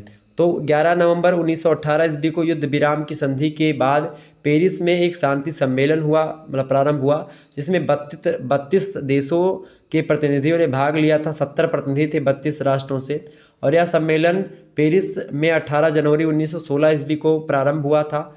और इस सम्मेलन में परास्त देश जो थे उनको आमंत्रित नहीं किया गया था, यानी जो हारे देश थे उनको आमंत्रित नहीं किया गया था पेरिस शांति सम्मेलन में। अगला क्वेश्चन है 164 नंबर, पेरिस शांति सम्मेलन की प्रमुख समस्याएं क्या थीं? तो प्रमुख समस्याएं, पहली समस्या ये थी कि आदर्शवादी और कूटनीति का संघर्ष चल रहा था, ये एक समस्या। दूसरी समस्या प्रतिनिधियों की बाहुल्यता और विविध धारणाएं, और इसके अलावा पेरिस का विषाक्त प्रतिशोधात्मक वातावरण, ये भी एक प्रकार से एक समस्या थी। सुनिश्चित एवं अस्पष्ट योजना की कमी थी, यह भी पेरिस शांति सम्मेलन की एक समस्या मानी जाती है। और कर्णधारों में मतैक्य का अभाव था, मतलब कि जो कर्णधार थे उनमें एक प्रकार से एक मतता नहीं थी। जर्मन उपनिवेशों की समस्या भी एक प्रकार से इस समय आई। तो पेरिस शांति सम्मेलन की सारी समस्याएं थीं। 165 नंबर पर देखिएगा, पेरिस शांति आंदोलन का लक्ष्य क्या था? तो पेरिस शांति सम्मेलन का उद्देश्य मात्र युद्ध के स्थान पर एक दृढ़ न्यायपूर्ण शांति स्थापित करना ही नहीं था, बल्कि शांति को अस्थायी बनाने की व्यवस्था भी करनी थी, ताकि शांति हमेशा ये बनी रहे। दीर्घकालीन युद्ध और संघर्ष के में विध्वंस यूरोप की सामाजिक आर्थिक व्यवस्था को नए आधार पर पुनर्स्थापित भी करना था। तो कहीं ना कहीं पे ये पेरिस शांति सम्मेलन का लक्ष्य था, उद्देश्य था। अगला क्वेश्चन से आप देखिएगा, 166 नंबर प्रश्न है, पेरिस की संधि के बारे में बताएं। तो पेरिस में 5 संधियां हुई थी। पहली संधि जर्मनी के साथ वर्साई की संधि 28 जून 1919 ईस्वी को हुई थी। इंपॉर्टेंट प्रश्न है ये कि वर्साई की संधि कब हुई, तो आप बताएंगे 28 जून 1919 को। दूसरी संधि हुई थी ऑस्ट्रिया के साथ सेंट जर्मनी की संधि। तीसरी संधि है बुल्गारिया के साथ न्यूली की संधि, यह भी पेरिस में ही हुई थी। हंगरी के साथ ट्रियानो की संधि, यह भी पेरिस में ही हुई थी, फ्रांस की राजधानी है पेरिस, ठीक है। और खास करके टर्की के साथ सेब्रे की संधि, यह भी पेरिस में ही हुई थी। अगला क्वेश्चन से 167 नंबर, वर्साई की संधि 1919 ईस्वी अथवा वर्साई की संधि का प्रारूप क्या था? तो 6 मई 1919 को वर्साई की संधि का अंतिम प्रारूप बन करके तैयार हुआ। 230 पृष्ठों में छपा हुआ यह संधि पत्र 15 भागों में बटा हुआ था। इसमें 439 धाराएं थीं, 20,000 शब्द थे, और जर्मनी मतलब यह संधि जर्मनी से की गई थी। ओके, अगला क्वेश्चन से आप देखिएगा, 168 नंबर प्रश्न आ चुका है। प्रश्न है सेंट जर्मन की संधि कब और किसके बीच संपन्न हुई थी? तो सेंट जर्मन की संधि ऑस्ट्रिया के साथ की गई, क्योंकि यह पेरिस के पास सेंट जर्मन नामक स्थान पर हुई थी, और ऑस्ट्रिया के प्रतिनिधियों ने संधि पर हस्ताक्षर मतलब संधि पत्र पर 10 सितंबर 1919 को हस्ताक्षर किए थे। अगला क्वेश्चन देखिएगा, 169 नंबर प्रश्न है, वर्साई की संधि की प्रमुख व्यवस्थाएं क्या थीं? तो वर्साई की संधि की प्रमुख व्यवस्थाएं निम्न थी। पहली व्यवस्था सैनिक व्यवस्था, दूसरी प्रादेशिक व्यवस्था, तीसरी क्षतिपूर्ति और आर्थिक व्यवस्था, और पांचवी न्यायिक व्यवस्था। इन सभी को मजबूत करना था। अगला क्वेश्चन है 170 नंबर देखिएगा, प्रश्न आपकी स्क्रीन पर आ चुका है, इंपॉर्टेंट प्रश्न है। प्रश्न है क्लीमेंसो के बारे में बताएं। तो फ्रांस का प्रधानमंत्री था क्लीमेंसो। शांति सम्मेलन के समय 80 वर्ष का वृद्ध व्यक्ति था यह, और उसे सम्मेलन का शेर एवं वयोवृद्ध केसरी की संज्ञा भी दी जाती। क्लीमेंसो को फ्रांस के प्रधानमंत्री थे ये, और यूरोप की तत्कालीन परिस्थितियों का जितना विशद ज्ञान उन्हें था, शायद ही सम्मेलन में और किसी को रहा होगा जितना ज्ञान इनके पास था उसके बारे में, ठीक है, उस सिचुएशन के बारे में जानकारी इनके पास थी। 171 नंबर क्वेश्चन आपकी स्क्रीन पर आ चुका है, सभी लोग देखिएगा। प्रश्न है न्यू दिल्ली की संधि क्या है? तो न्यू दिल्ली की संधि की अगर बात की तो यह संधि हुई थी 27 नवंबर 1919 को। एकदम से याद कर लीजिएगा, एग्जाम में ये प्रश्न पूछा जाएगा कि भाई न्यू दिल्ली की संधि कब हुई थी, तो आप बताइएगा न्यू दिल्ली की संधि 27 नवंबर को हुई थी 1919 को। बुल्गारिया से की गई, जिसके अनुसार यूनान को थ्रेस का समुद्र तट व पश्चिमी बुल्गारिया के कुछ प्रदेश यूगोस्लाविया को दिया गया। बुल्गारिया की जल सेना समाप्त कर दी गई और 10,000 तक सैनिक कर दिया गया कि भाई 10,000 सैनिक तक आप रख सकते हो, ठीक है, जल सेना में। और बुल्गारिया पर 35 करोड़ रुपए का जुर्माना जो था, युद्ध जुर्माना मतलब हर्जाना लाद दिया गया और 37 किस्तों में एक प्रकार से इसको देना था 35 करोड़ रुपया। न्यू दिल्ली की संधि मतलब न्यू दिल्ली की संधि में यही चीज़ें हुई थी। अगला क्वेश्चन से 172 नंबर प्रश्न देखिएगा, ट्रियानो की संधि कब और किन देशों के बीच में हुई थी?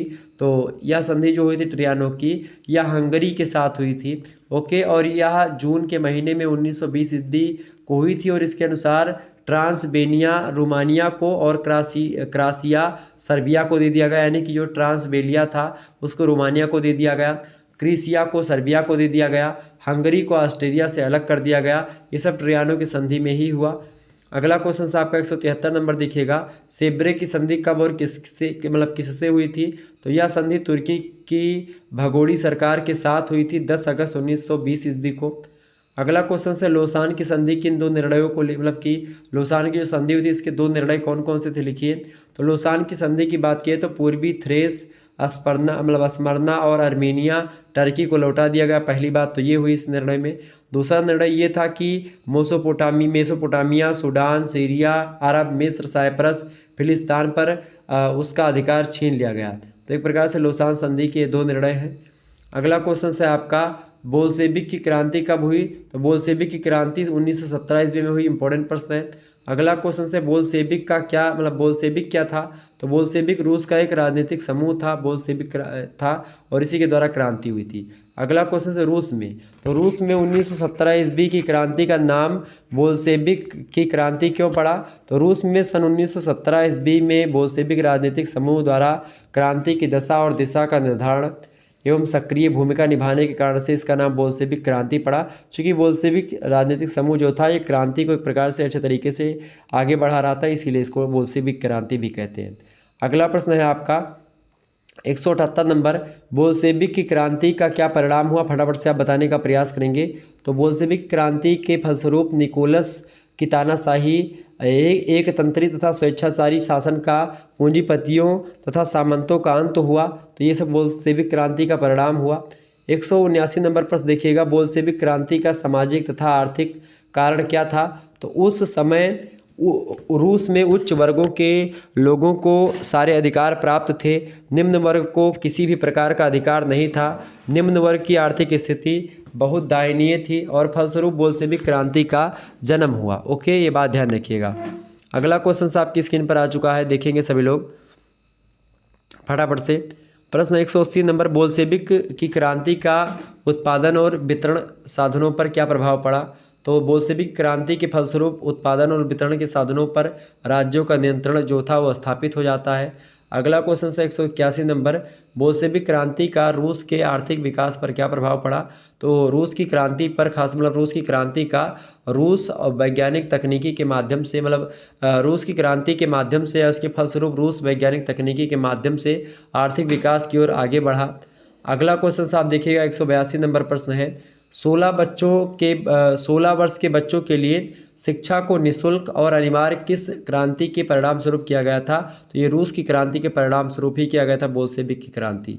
अगला क्वेश्चन है 183 नंबर प्रश्न, बोल्शेविक क्रांति के नायक कौन थे? तो इसके नायक थे व्लादिमीर इलिच लेनिन, ठीक है। तो लेनिन जो थे बोल्शेविक क्रांति के नायक माने जाते हैं। अगला प्रश्न है, व्लादिमीर इलिच लेनिन का जन्म कब हुआ था? तो व्लादिमीर इलिच लेनिन जो थे उल्यानोव का जन्म, उल्यानोव कहा जाता है इनको, तो इनका जन्म था 1870 ईस्वी में इनका जन्म हुआ था। अगला क्वेश्चन है आपका, रूस में कम्युनिस्ट शासन के संस्थापक कौन थे? इंपॉर्टेंट प्रश्न है। तो रूस में कम्युनिस्ट शासन के संस्थापक व्लादिमीर इलिच लेनिन का ही नाम आता, यही थे। अगला क्वेश्चन है 186 नंबर, रूस में जमीन को सार्वजनिक संपत्ति कब घोषित किया गया? तो बोल्शेविक ने अक्टूबर की क्रांति के तुरंत बाद रूस में जमीन को सार्वजनिक संपत्ति घोषित कर दिया था। ओके, अगला क्वेश्चन है 187 नंबर प्रश्न है कि रूसी कम्युनिस्ट पार्टी का क्रांति से पहले क्या नाम था? तो रूसी कम्युनिस्ट पार्टी का क्रांति से पहले बोल्शेविक पार्टी नाम था। नेक्स्ट क्वेश्चन से आपका 188 नंबर प्रश्न है, रूस के सामाजिक, आर्थिक और राजनीतिक हालात 1905 ईस्वी से पहले कैसे थे? तो 1905 ईस्वी से पहले रूस के सामाजिक, आर्थिक और राजनीतिक स्थिति जनसाधारण के लिए बहुत ही दयनीय थी। अगला क्वेश्चन देखेंगे 189 नंबर प्रश्न है, रूस में मास्को तथा सेंट पीटर्सबर्ग क्या था? तो मास्को तथा सेंट पीटर्सबर्ग रूस के प्रमुख औद्योगिक क्षेत्र थे। ओके, इंपॉर्टेंट प्रश्न परीक्षा में आ सकता है। अगला क्वेश्चन से चर्च पर किसका अधिकार था? तो चर्च पर जार का अधिकार हुआ करता था। इंपॉर्टेंट प्रश्न है। अगला क्वेश्चन से आप देखिएगा, कुलीन वर्ग में आते हैं, तो सैनिक लोग कुलीन वर्ग में आते थे। अगला प्रश्न देखिएगा 152 नंबर प्रश्न, 92 नंबर, लेनिन सरकार की अध्यक्षता में किन नवीन सरकारों की स्थापना की गई थी? तो बाह्य सचिव की स्थापना की गई ट्राटस्की और आंतरिक सचिव की यानी स्टालिन। तो एक प्रकार से बाह्य सचिव ट्राटस्की को नियुक्त किया गया, आंतरिक सचिव स्टालिन को नियुक्त किया गया। तो लेनिन सरकार की अध्यक्षता में इन दो एक प्रकार से सरकारों की स्थापना की गई थी, आंतरिक सचिव और बाह्य सचिव। अगला क्वेश्चन है, रूसी क्रांति के समय रूस में किस वंश का शासन था? तो प्राचीन रोम नेव वंश का शासन था रूस में जब रूसी क्रांति हुई थी। आगे बढ़ते हैं। अगला क्वेश्चन आपकी स्क्रीन पर आ चुका है, देखिएगा। प्रश्न आपका है 194 नंबर प्रश्न है, रूसी क्रांति के समय वहाँ का शासक कौन था? निकोलस द्वितीय शासन संभाल रहा था जिस समय रूस में क्रांति हुई। ओके, एक मिनट, आगे बढ़ते हैं। अगला क्वेश्चन आपका आ चुका है, रूसी क्रांति के समय वहाँ का शासक कौन था भाई? तो निकोलस द्वितीय था। 195 नंबर प्रश्न देखिएगा, निकोलस किस साधु के हाथों की कठपुतली था? तो साइबेरियन साधु थे रासपुटीन, उन्हीं के हाथों की कठपुतली था निकोलस द्वितीय। अगला क्वेश्चन से, बोल्शेविक दल का नेता कौन था? तो लेनिन जो था ये बोल्शेविक दल का नेता था। अगला प्रश्न है, रूस में पहली क्रांति कब हुई? तो रूस में बोल्शेविक क्रांति जो थी वो 7 नवंबर 1917 ईस्वी को प्रारंभ हुई। अगला क्वेश्चन आप देखिएगा, अगला क्वेश्चन आपकी स्क्रीन पर आ चुका, फटाफट से आप देखने का प्रयास करेंगे। बहुत ही इंपॉर्टेंट प्रश्न है, आपकी परीक्षा के दृष्टि से बहुत ही महत्वपूर्ण प्रश्न है। एक बार फटाफट से वीडियो को लाइक और शेयर कर दीजिएगा।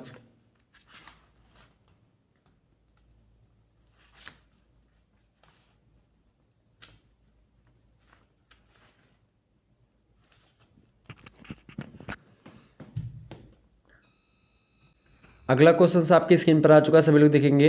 तो एक प्रकार से प्रश्न क्या है आपका? प्रश्न है, मेन सेबिको का प्रमुख नेता कौन था? तो ये करेंस्की था। कौन था भाई? करेंस्की था मेन सेबिको का प्रमुख नेता। ओके, नेक्स्ट क्वेश्चन आप देखिएगा, आपके लिए इंपॉर्टेंट है। एक बार सभी लोग वीडियो को लाइक और शेयर अवश्य कर दीजिएगा ताकि आपको टाइम टू टाइम नोटिफिकेशन मिलता रहे।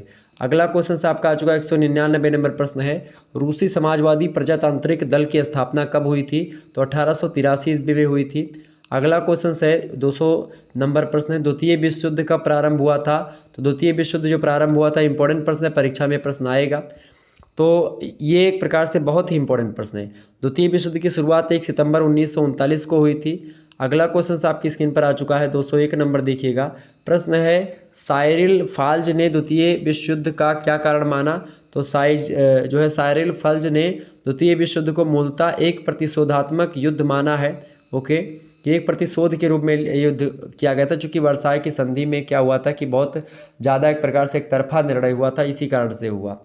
अगला प्रश्न है 202 नंबर प्रश्न, द्वितीय विश्व युद्ध किस किस के बीच में हुआ था? तो दो पक्षों के बीच में हुआ था, एक तो धुरी राष्ट्र थे और एक मित्र राष्ट्र थे। ओके, अगला क्वेश्चन आप देखिएगा, धुरी राष्ट्रों में जर्मनी, इटली और जापान, ऑस्ट्रिया शामिल थे। मतलब ये 4 देश थे, जर्मनी, इटली, जापान और ऑस्ट्रिया मुख्य रूप से धुरी राष्ट्र में। और मित्र राष्ट्रों में ब्रिटेन, फ्रांस और सोवियत संघ यानी रूस और अमेरिका ये शामिल थे। ठीक है, ब्रिटेन, फ्रांस और रूस, अमेरिका ये सब शामिल थे किस में भाई? मित्र राष्ट्रों में। अगर आपसे पूछे कि भाई भारत किस में शामिल था, तो चूंकि भारत पर उस समय शासन किसका था? ब्रिटेन का शासन था, तो भारत भी मित्र राष्ट्रों की तरफ से आप मान सकते हैं। अगला क्वेश्चन साफ है, 201 नंबर प्रश्न है, द्वितीय विश्व युद्ध में किसकी जीत हुई थी? तो 1944 ईस्वी के मतलब ईस्वी के अप्रैल महीने में सोवियत और पोलैंड की सेनाओं ने बर्लिन पर कब्जा कर लिया और 8 मई 1945 ईस्वी को जर्मनी ने बिना शर्त आत्मसमर्पण कर दिया, जिससे युद्ध समाप्त हो गया था। तो द्वितीय विश्व युद्ध में जीत हुई थी मित्र राष्ट्रों की। और आपको पता होगा 2 जगह बमबारी भी हुई थी अमेरिका के द्वारा जापान के 2 शहरों पर। आपको पता होगा जापान ने रूस को पराजित कर दिया था, ये बात भी ध्यान रखिएगा। ओके, तो 2 जगह नागासाकी और हिरोशिमा पर बमबारी हुई थी। अगला क्वेश्चन है आपका 201 नंबर प्रश्न, द्वितीय विश्व युद्ध में भारत किसके पक्ष में था? द्वितीय विश्व युद्ध में के समय भारत जो था ब्रिटिश उपनिवेश था और इसीलिए भारत ने भी नाजी जर्मनी के विरुद्ध यानी 1939 ईस्वी में युद्ध की घोषणा कर दी थी। आपको बता दूं जर्मनी के विरुद्ध में ही एक प्रकार से भारत था, चूँकि भारतीय सैनिक जो थे उस समय किसके अंडर में थे, ब्रिटेन के अंडर में थे। तो यही से चीज़ें, लेकिन नेताजी सुभाष चंद्र बोस जो है जर्मनी में गए थे मिलने हिटलर से। ओके, अगला क्वेश्चन से मतलब जनता नहीं चाहती थी युद्ध करना। अगला क्वेश्चन से 205 नंबर प्रश्न आप देखिएगा, द्वितीय विश्व युद्ध का मुख्य कारण क्या था। तो द्वितीय विश्व युद्ध का मुख्य कारण था वर्साई की संधि। ठीक है, सबसे मुख्य कारण यही था, वर्साई की संधि, तत्कालीन कारण भी यही था। इंपॉर्टेंट प्रश्न एग्जाम में पूछा था। अगला प्रश्न, संयुक्त राष्ट्र की दिशा में पहला प्रयास किसे माना जाता है। तो संयुक्त राष्ट्र की दिशा में पहला प्रयास सेंट जेम्स घोषणा को माना जाता है। अगला क्वेश्चन से 207 नंबर, और द्वितीय विश्व युद्ध की समाप्ति के बाद में संयुक्त राष्ट्र संघ की स्थापना हुई। अगला प्रश्न है, संयुक्त राष्ट्र संघ की स्थापना किस वर्ष हुई थी। 1945 में हुई थी। ओके, आगे बढ़ते हैं, इंपॉर्टेंट प्रश्न था ये। अगला क्वेश्चन था, संयुक्त राष्ट्र संघ की स्थापना हेतु सैन फ्रांसिस्को सम्मेलन किसकी अध्यक्षता में हुआ था। तो संयुक्त राष्ट्र संघ की स्थापना हेतु सैन फ्रांसिस्को सम्मेलन 1945 ईस्वी में लॉर्ड हैलीफैक्स की स्थापना में मतलब अध्यक्षता में हुआ था। इंपॉर्टेंट प्रश्न परीक्षा की दृष्टि से आ सकता है, एकदम से पढ़ लीजिएगा इसको, इंपॉर्टेंट है आपकी परीक्षा की दृष्टि से। अगला क्वेश्चन आपकी स्क्रीन पर आ चुका, 201 नंबर प्रश्न देखिएगा, संयुक्त राष्ट्र संघ दिवस कब मनाया जाता है। तो 24 अक्टूबर को मनाया जाता है। इंपॉर्टेंट प्रश्न है ये। ठीक है, आगे बढ़ा जाए। अगला प्रश्न आपकी स्क्रीन पर आ चुका है, सभी लोग देखने का प्रयास करेंगे। बढ़िया प्रश्न आपकी स्क्रीन पर आ चुका है। ओके,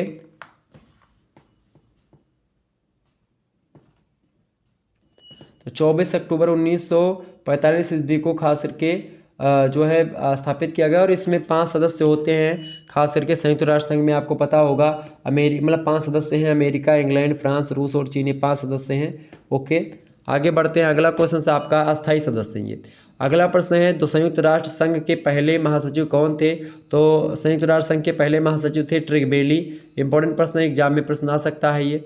अगला क्वेश्चन देखिएगा, 211 नंबर प्रश्न है, संयुक्त राष्ट्र संघ के महासचिव का कार्यकाल कितने वर्ष का होता है। तो संयुक्त राष्ट्र संघ के महासचिव का कार्यकाल 5 वर्ष का होता है। इंपॉर्टेंट प्रश्न है, परीक्षा में भी प्रश्न आ सकता है। अगला क्वेश्चन से 212 नंबर, किस महान व्यक्ति ने संयुक्त राष्ट्र संघ की स्थापना का मुख्य उद्देश्य विश्व शांति बताया है। तो केल्सन महोदय ने संयुक्त राष्ट्र संघ के गठन का मुख्य उद्देश्य विश्व शांति बताया कि भाई इससे विश्व में शांति बनी रहेगी। अगला क्वेश्चन से 13 नंबर, 213 नंबर प्रश्न, संयुक्त राष्ट्र संघ के मूल सदस्यों की संख्या कितनी थी। तो संयुक्त राष्ट्र संघ के मूल सदस्यों की संख्या 51 थी, मतलब 51 देश ने एक प्रकार से साथ दिया था, भाग लिया था इसमें। 214 नंबर प्रश्न देखिएगा, संयुक्त राष्ट्र संघ के आर्थिक कार्यों को संपन्न करने के लिए मुख्य रूप से कौन कौन से संगठन स्थापित किए गए थे। तो अंतर्राष्ट्रीय श्रम संगठन का स्थापना की गई थी, खाद्य एवं कृषि संगठन की स्थापना की गई थी, अंतर्राष्ट्रीय मुद्रा कोष की स्थापना की गई थी, और अंतर्राष्ट्रीय वित्त निगम की स्थापना भी की गई थी संयुक्त राष्ट्र संघ के आर्थिक कार्यों को संपन्न करने के मुख्य उद्देश्य से। अगला क्वेश्चन से 215 नंबर, संयुक्त राष्ट्र संघ की संचार के क्षेत्र में क्या उपलब्धियां थी बताएं। तो संयुक्त राष्ट्र संघ ने विभिन्न देशों के मध्य संचार, डाक और यातायात की सुविधाओं को सरल बनाने के लिए कई संगठनों को बनाया। तो एक प्रकार से संचार के क्षेत्र में ये उपलब्धियां थी इसकी संयुक्त राष्ट्र संघ की। अगला क्वेश्चन से 216 नंबर, विश्व स्वास्थ्य संगठन यानी WHO जो है बना है, ये किसकी देन है WHO। तो विश्व स्वास्थ्य संगठन की अगर बात की जाए तो संयुक्त राष्ट्र संघ के द्वारा स्वास्थ्य एवं कल्याण के क्षेत्र में बनाई गई समिति या संगठन है विश्व स्वास्थ्य संगठन WHO। अगला क्वेश्चन आप देखिएगा, 217 नंबर प्रश्न आपकी स्क्रीन पर आ चुका है। प्रश्न है, संयुक्त राष्ट्र संघ की विफलता के क्या कारण थे। तो संयुक्त राष्ट्र संघ की विफलता के निम्नलिखित कारण थे। पहला कारण था संविधान की दुर्बलता, दूसरा कारण था संरचना की दुर्बलता, तीसरा कारण हो सकता है अमेरिका का असहयोग, तीसरा वर्साय संधि की उपज, पांचवा सदस्य राष्ट्रों की स्वार्थपरता, छठा निशस्त्रीकरण की विफलता, सातवां विश्वव्यापी आर्थिक संकट। तो ये संयुक्त राष्ट्र संघ की विफलता के कारण मान सकते हो आप। अगला क्वेश्चन है आपका 218 नंबर प्रश्न है आपका कि संयुक्त राष्ट्र संघ की विफलता का प्रमुख कारण या मुख्य कारण क्या था। तो संयुक्त राष्ट्र संघ की विफलता का मुख्य कारण था वर्साय की संधि। ओके, अगला क्वेश्चन से, चूंकि इसमें पक्षपाती व्यवहार हुआ था और लोगों को यही भी लग रहा था कि भाई संयुक्त राष्ट्र संघ जो है इतना अच्छे तरीके से काम नहीं कर पाता, चूंकि एक प्रकार से दो तरफा फैसला लेता है, एक प्रकार से स्वतंत्र नहीं है। अगला प्रश्न, संयुक्त राष्ट्र संघ का मुख्यालय कहाँ पर स्थित है। तो संयुक्त राष्ट्र संघ का मुख्यालय जिनेवा स्विट्जरलैंड में स्थित है। इंपॉर्टेंट प्रश्न है, परीक्षा में ये प्रश्न हमेशा आएगा। अगला क्वेश्चन आपकी स्क्रीन पर आ चुका है, सभी लोग देखिएगा। 220 नंबर प्रश्न आपकी एग्जाम की दृष्टि से इंपॉर्टेंट है, परीक्षा में आ चुका है। प्रश्न है, मतलब परीक्षा में आ सकता है। प्रश्न है, संयुक्त राष्ट्र संघ का जन्म कब और कैसे हुआ? तो अमेरिका में सैन फ्रांसिस्को नामक स्थान पर संयुक्त राष्ट्र संघ का पहला अधिवेशन हुआ, जिसमें 50 राष्ट्रों ने एक प्रारूप पर हस्ताक्षर करके 26 जून 1945 ईस्वी को संयुक्त राष्ट्र संघ की स्थापना कर दी और 24 अक्टूबर 1945 को संयुक्त राष्ट्र संघ का प्रादुर्भाव हुआ और इसीलिए प्रत्येक वर्ष 24 अक्टूबर को संयुक्त राष्ट्र दिवस के रूप में मनाया जाता है। अगला क्वेश्चन सही 221 नंबर, संयुक्त राष्ट्र संघ के प्रधान अवयव जो हैं अंग, उसके बारे में बताएं। मतलब कि कौन कौन सी परिषदें इसमें? तो एक तो साधारण महासभा है इसमें संयुक्त राष्ट्र संघ में, दूसरी है सुरक्षा परिषद, तीसरी है आर्थिक और सामाजिक परिषद, चौथी है न्याय परिषद, पांचवा है अंतर्राष्ट्रीय न्यायालय और छठवा है सचिवालय। तो एक प्रकार से ये 6 परिषद या अवयव है संयुक्त राष्ट्र संघ के। अगला क्वेश्चन आपकी स्क्रीन पर आ चुका है, 222 नंबर प्रश्न देखिएगा। प्रश्न है, संयुक्त राष्ट्र संघ की सदस्यता कैसे प्राप्त की जाती है? तो संयुक्त राष्ट्र संघ के चार्टर में 2 प्रकार के सदस्यों की व्यवस्था की गई है। प्रथम प्रकार के सदस्य वे हैं जिन्होंने सैन फ्रांसिस्को सम्मेलन में भाग लिया था या चार्टर के विधान को स्वीकार किया था, और दूसरे प्रकार के सदस्य वे हैं जिन्होंने संघ के उद्देश्यों एवं सिद्धांतों को स्वीकार करके प्रार्थना पत्र के जरिए सदस्य बने हैं। तो एक प्रकार से 2 प्रकार की सदस्यता कोई देश ग्रहण कर सकता है संयुक्त राष्ट्र संघ की, मतलब वो ऐसे सदस्यता, अस्थायी सदस्यता नहीं, ना अस्थायी, एक प्रकार से वो ऐसे सदस्यता कि भाई हम भी इसको मानते हैं। अगला प्रश्न है, महासभा अस्थायी सदस्य बन सकते हो, बिल्कुल ठीक है। अगला प्रश्न है, महासभा साधारण सभा जिसको बोलते हैं, ठीक है, तो इसके बारे में बताएं। तो संयुक्त राष्ट्र संघ का प्रमुख अंग है महासभा और समस्त सदस्यों को बैठने का हक है इसमें। इसका अधिवेशन साधारणतया वर्ष में एक बार सितंबर माह के तीसरे बृहस्पतिवार को शुरू होता है। महासभा की जो बैठक होती है न्यूयॉर्क में होती है। अगला क्वेश्चन है 224 नंबर प्रश्न देखिएगा, सुरक्षा परिषद के बारे में बताएं। तो सुरक्षा परिषद क्या है भाई? तो सुरक्षा परिषद का मुख्य कार्य अंतर्राष्ट्रीय शांति और सुरक्षा को बनाए रखना है। परिषद में 5 अस्थायी 10 अस्थायी सदस्य होते हैं और अस्थायी सदस्य में खास करके आपको पता होगा चाइना शामिल है, फ्रांस शामिल है, सोवियत संघ यानी रूस शामिल है, ब्रिटेन शामिल है और संयुक्त राज्य अमेरिका शामिल है।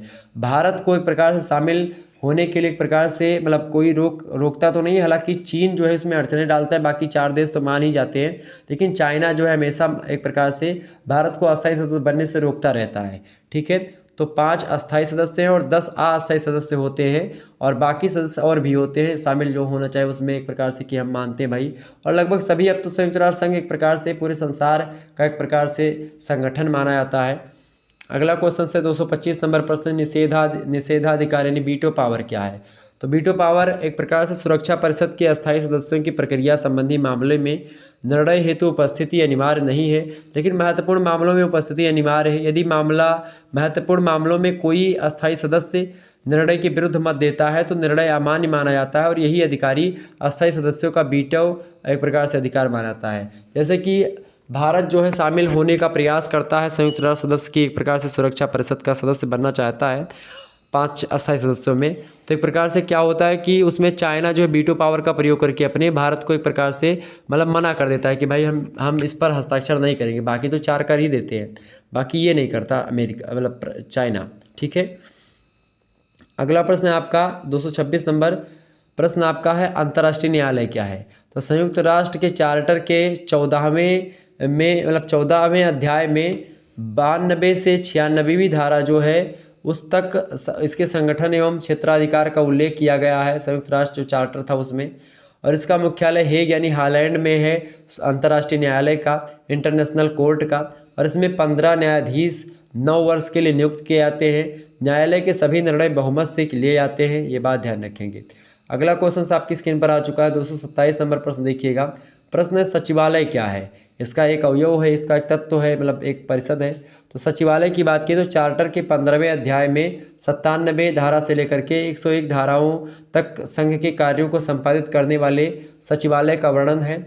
संयुक्त राष्ट्र संघ के सचिवालय में एक महासचिव और आवश्यकता के अनुरूप अन्य कर्मचारी होते हैं। महासचिव की नियुक्ति जो होती है सुरक्षा परिषद की संस्तुति पर महासभा के जो सदस्य होते हैं वो देश करते हैं, मतलब सदस्य जो अस्थायी और अस्थायी सदस्य होते हैं वो करते हैं। महासचिव संयुक्त राष्ट्र संघ का मुख्य प्रशासकीय अधिकारी होता है, ये बात भी ध्यान रखिएगा।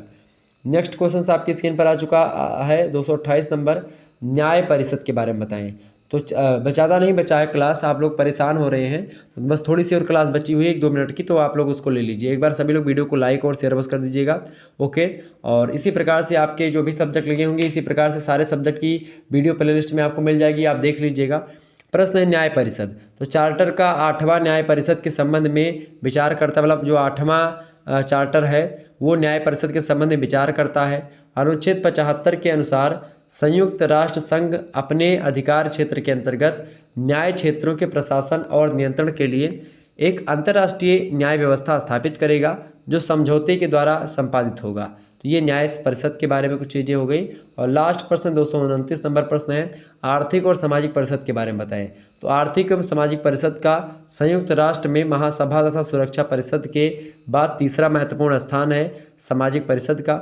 और इस संस्थान के माध्यम से संयुक्त राष्ट्र संघ के अराजनीतिक प्रकृति के उद्देश्यों को संपन्न किया जाता है। तो एक प्रकार से ये आर्थिक और सामाजिक परिषद है संयुक्त राष्ट्र संघ की। तो एक प्रकार से इन सभी के बारे में हमने जाना। और आपको बता दूं, अगर आपने होम साइंस लिया हुआ है तो होम साइंस का 2 वीडियो हो चुके हैं आवास एवं प्रसार शिक्षा को लेकर के। एक तो ये महासंग्रह वीडियो पार्ट 2 का, और एक इससे पहले पार्ट 1 का। 2 वीडियो इसके आ चुके हैं इसी प्रकार से क्वेश्चन आंसर्स की श्रृंखला में। तो इसको आप देख लीजिएगा, बहुत ही महत्वपूर्ण सब्जेक्टिव और ऑब्जेक्टिव दोनों के लिए, ठीक है। और इसके अलावा प्राचीन इतिहास का अगर आपने नहीं देखा तो देख लीजिएगा, प्राचीन इतिहास का बी चतुर्थ सेमेस्टर का, पॉलिटिकल साइंस का, ये मैंने दे दिया है 2 वीडियो। ये एक प्रकार से एक वीडियो प्राचीन इतिहास का, इसको देख लीजिएगा। इसके अलावा अगर आपने मिलिट्री साइंस लिया है यानी सैन्य विज्ञान लिया है, ठीक है, तो आपको सैन्य विज्ञान और सामरिक विचार के बारे में पढ़ना, तो इसको भी एक प्रकार से इसी प्रकार से मैंने क्वेश्चंस और आंसर्स की वीडियो बना दी है, तो उसको भी देख लीजिएगा। इसके अलावा पॉलिटिकल साइंस अगर आपका है तो पॉलिटिकल साइंस वाला वीडियो देख लीजिएगा। ये भी इसी प्रकार से वीडियो है, वेस्टर्न पॉलिटिकल थाट वाला। प्राचीन इतिहास का ये दूसरा एक प्रकार से वीडियो आप देख सकते हो, बहुत ही इंपॉर्टेंट वीडियो है, जिसमें 100 MCQs नोट्स के बारे में, मतलब कि 100 ऑब्जेक्टिव टाइप के प्रश्नों पर चर्चा करी गई है। तो ये वीडियो भी देख लीजिएगा, आपके लिए बहुत महत्वपूर्ण है। साइकोलॉजी अगर आपका विषय है तो आप असामान्य मनोविज्ञान के कुछ महत्वपूर्ण प्रश्न इसमें दिए गए हैं इस वीडियो में, तो यह वीडियो आप देख लीजिएगा। इसके अलावा हिंदी अनुवाद के भी एक प्रकार से इसी प्रकार से वीडियो दिया है 4th सेमेस्टर को लेकर के, तो इस वीडियो को भी आप देख लीजिएगा। इसी प्रकार से वह भी वीडियो है, जिस प्रकार से यह वीडियो है उसी प्रकार से ऐसे ही प्रश्नों को उसमें मैंने रखा है छोटे छोटे। समाजशास्त्र का वीडियो आप देख लीजिएगा, ठीक है, BA 4th सेमेस्टर का। तो एक प्रकार से भारत में विकास की सामाजिक समस्याएं और जो मुद्दे हैं उसके बारे में मैंने बताया है। मोस्ट इंपॉर्टेंट क्वेश्चन आंसर इसी प्रकार से क्वेश्चन आंसर, इसको देख लीजिएगा। और ऑब्जेक्टिव मॉडल पेपर सभी का अपलोडेड है, आप प्ले लिस्ट में जा करके देख लीजिएगा। लिखित मॉडल पेपर मैं तैयार कर रहा हूँ, जल्द ही बस 1-2 दिनों में लिखित मॉडल पेपर आपके समक्ष आने वाला है। और इसके अलावा ज्योग्राफी का अगर आपने नहीं देखा तो ज्योग्राफी का देख लीजिएगा, 4th सेमेस्टर का आर्थिक भूगोल का इसी प्रकार से क्वेश्चन आंसर्स है। राजनीति विज्ञान का देख लीजिएगा, टॉप 100 MCQs यानी ऑब्जेक्टिव मॉडल पेपर। तो इसी प्रकार से हर एक सब्जेक्ट का मॉडल पेपर आपको मिल जाएगा, महासंग्राम वीडियो मिल जाएगी, इसी प्रकार से क्वेश्चन आंसर वाली वीडियो मिल जाएगी।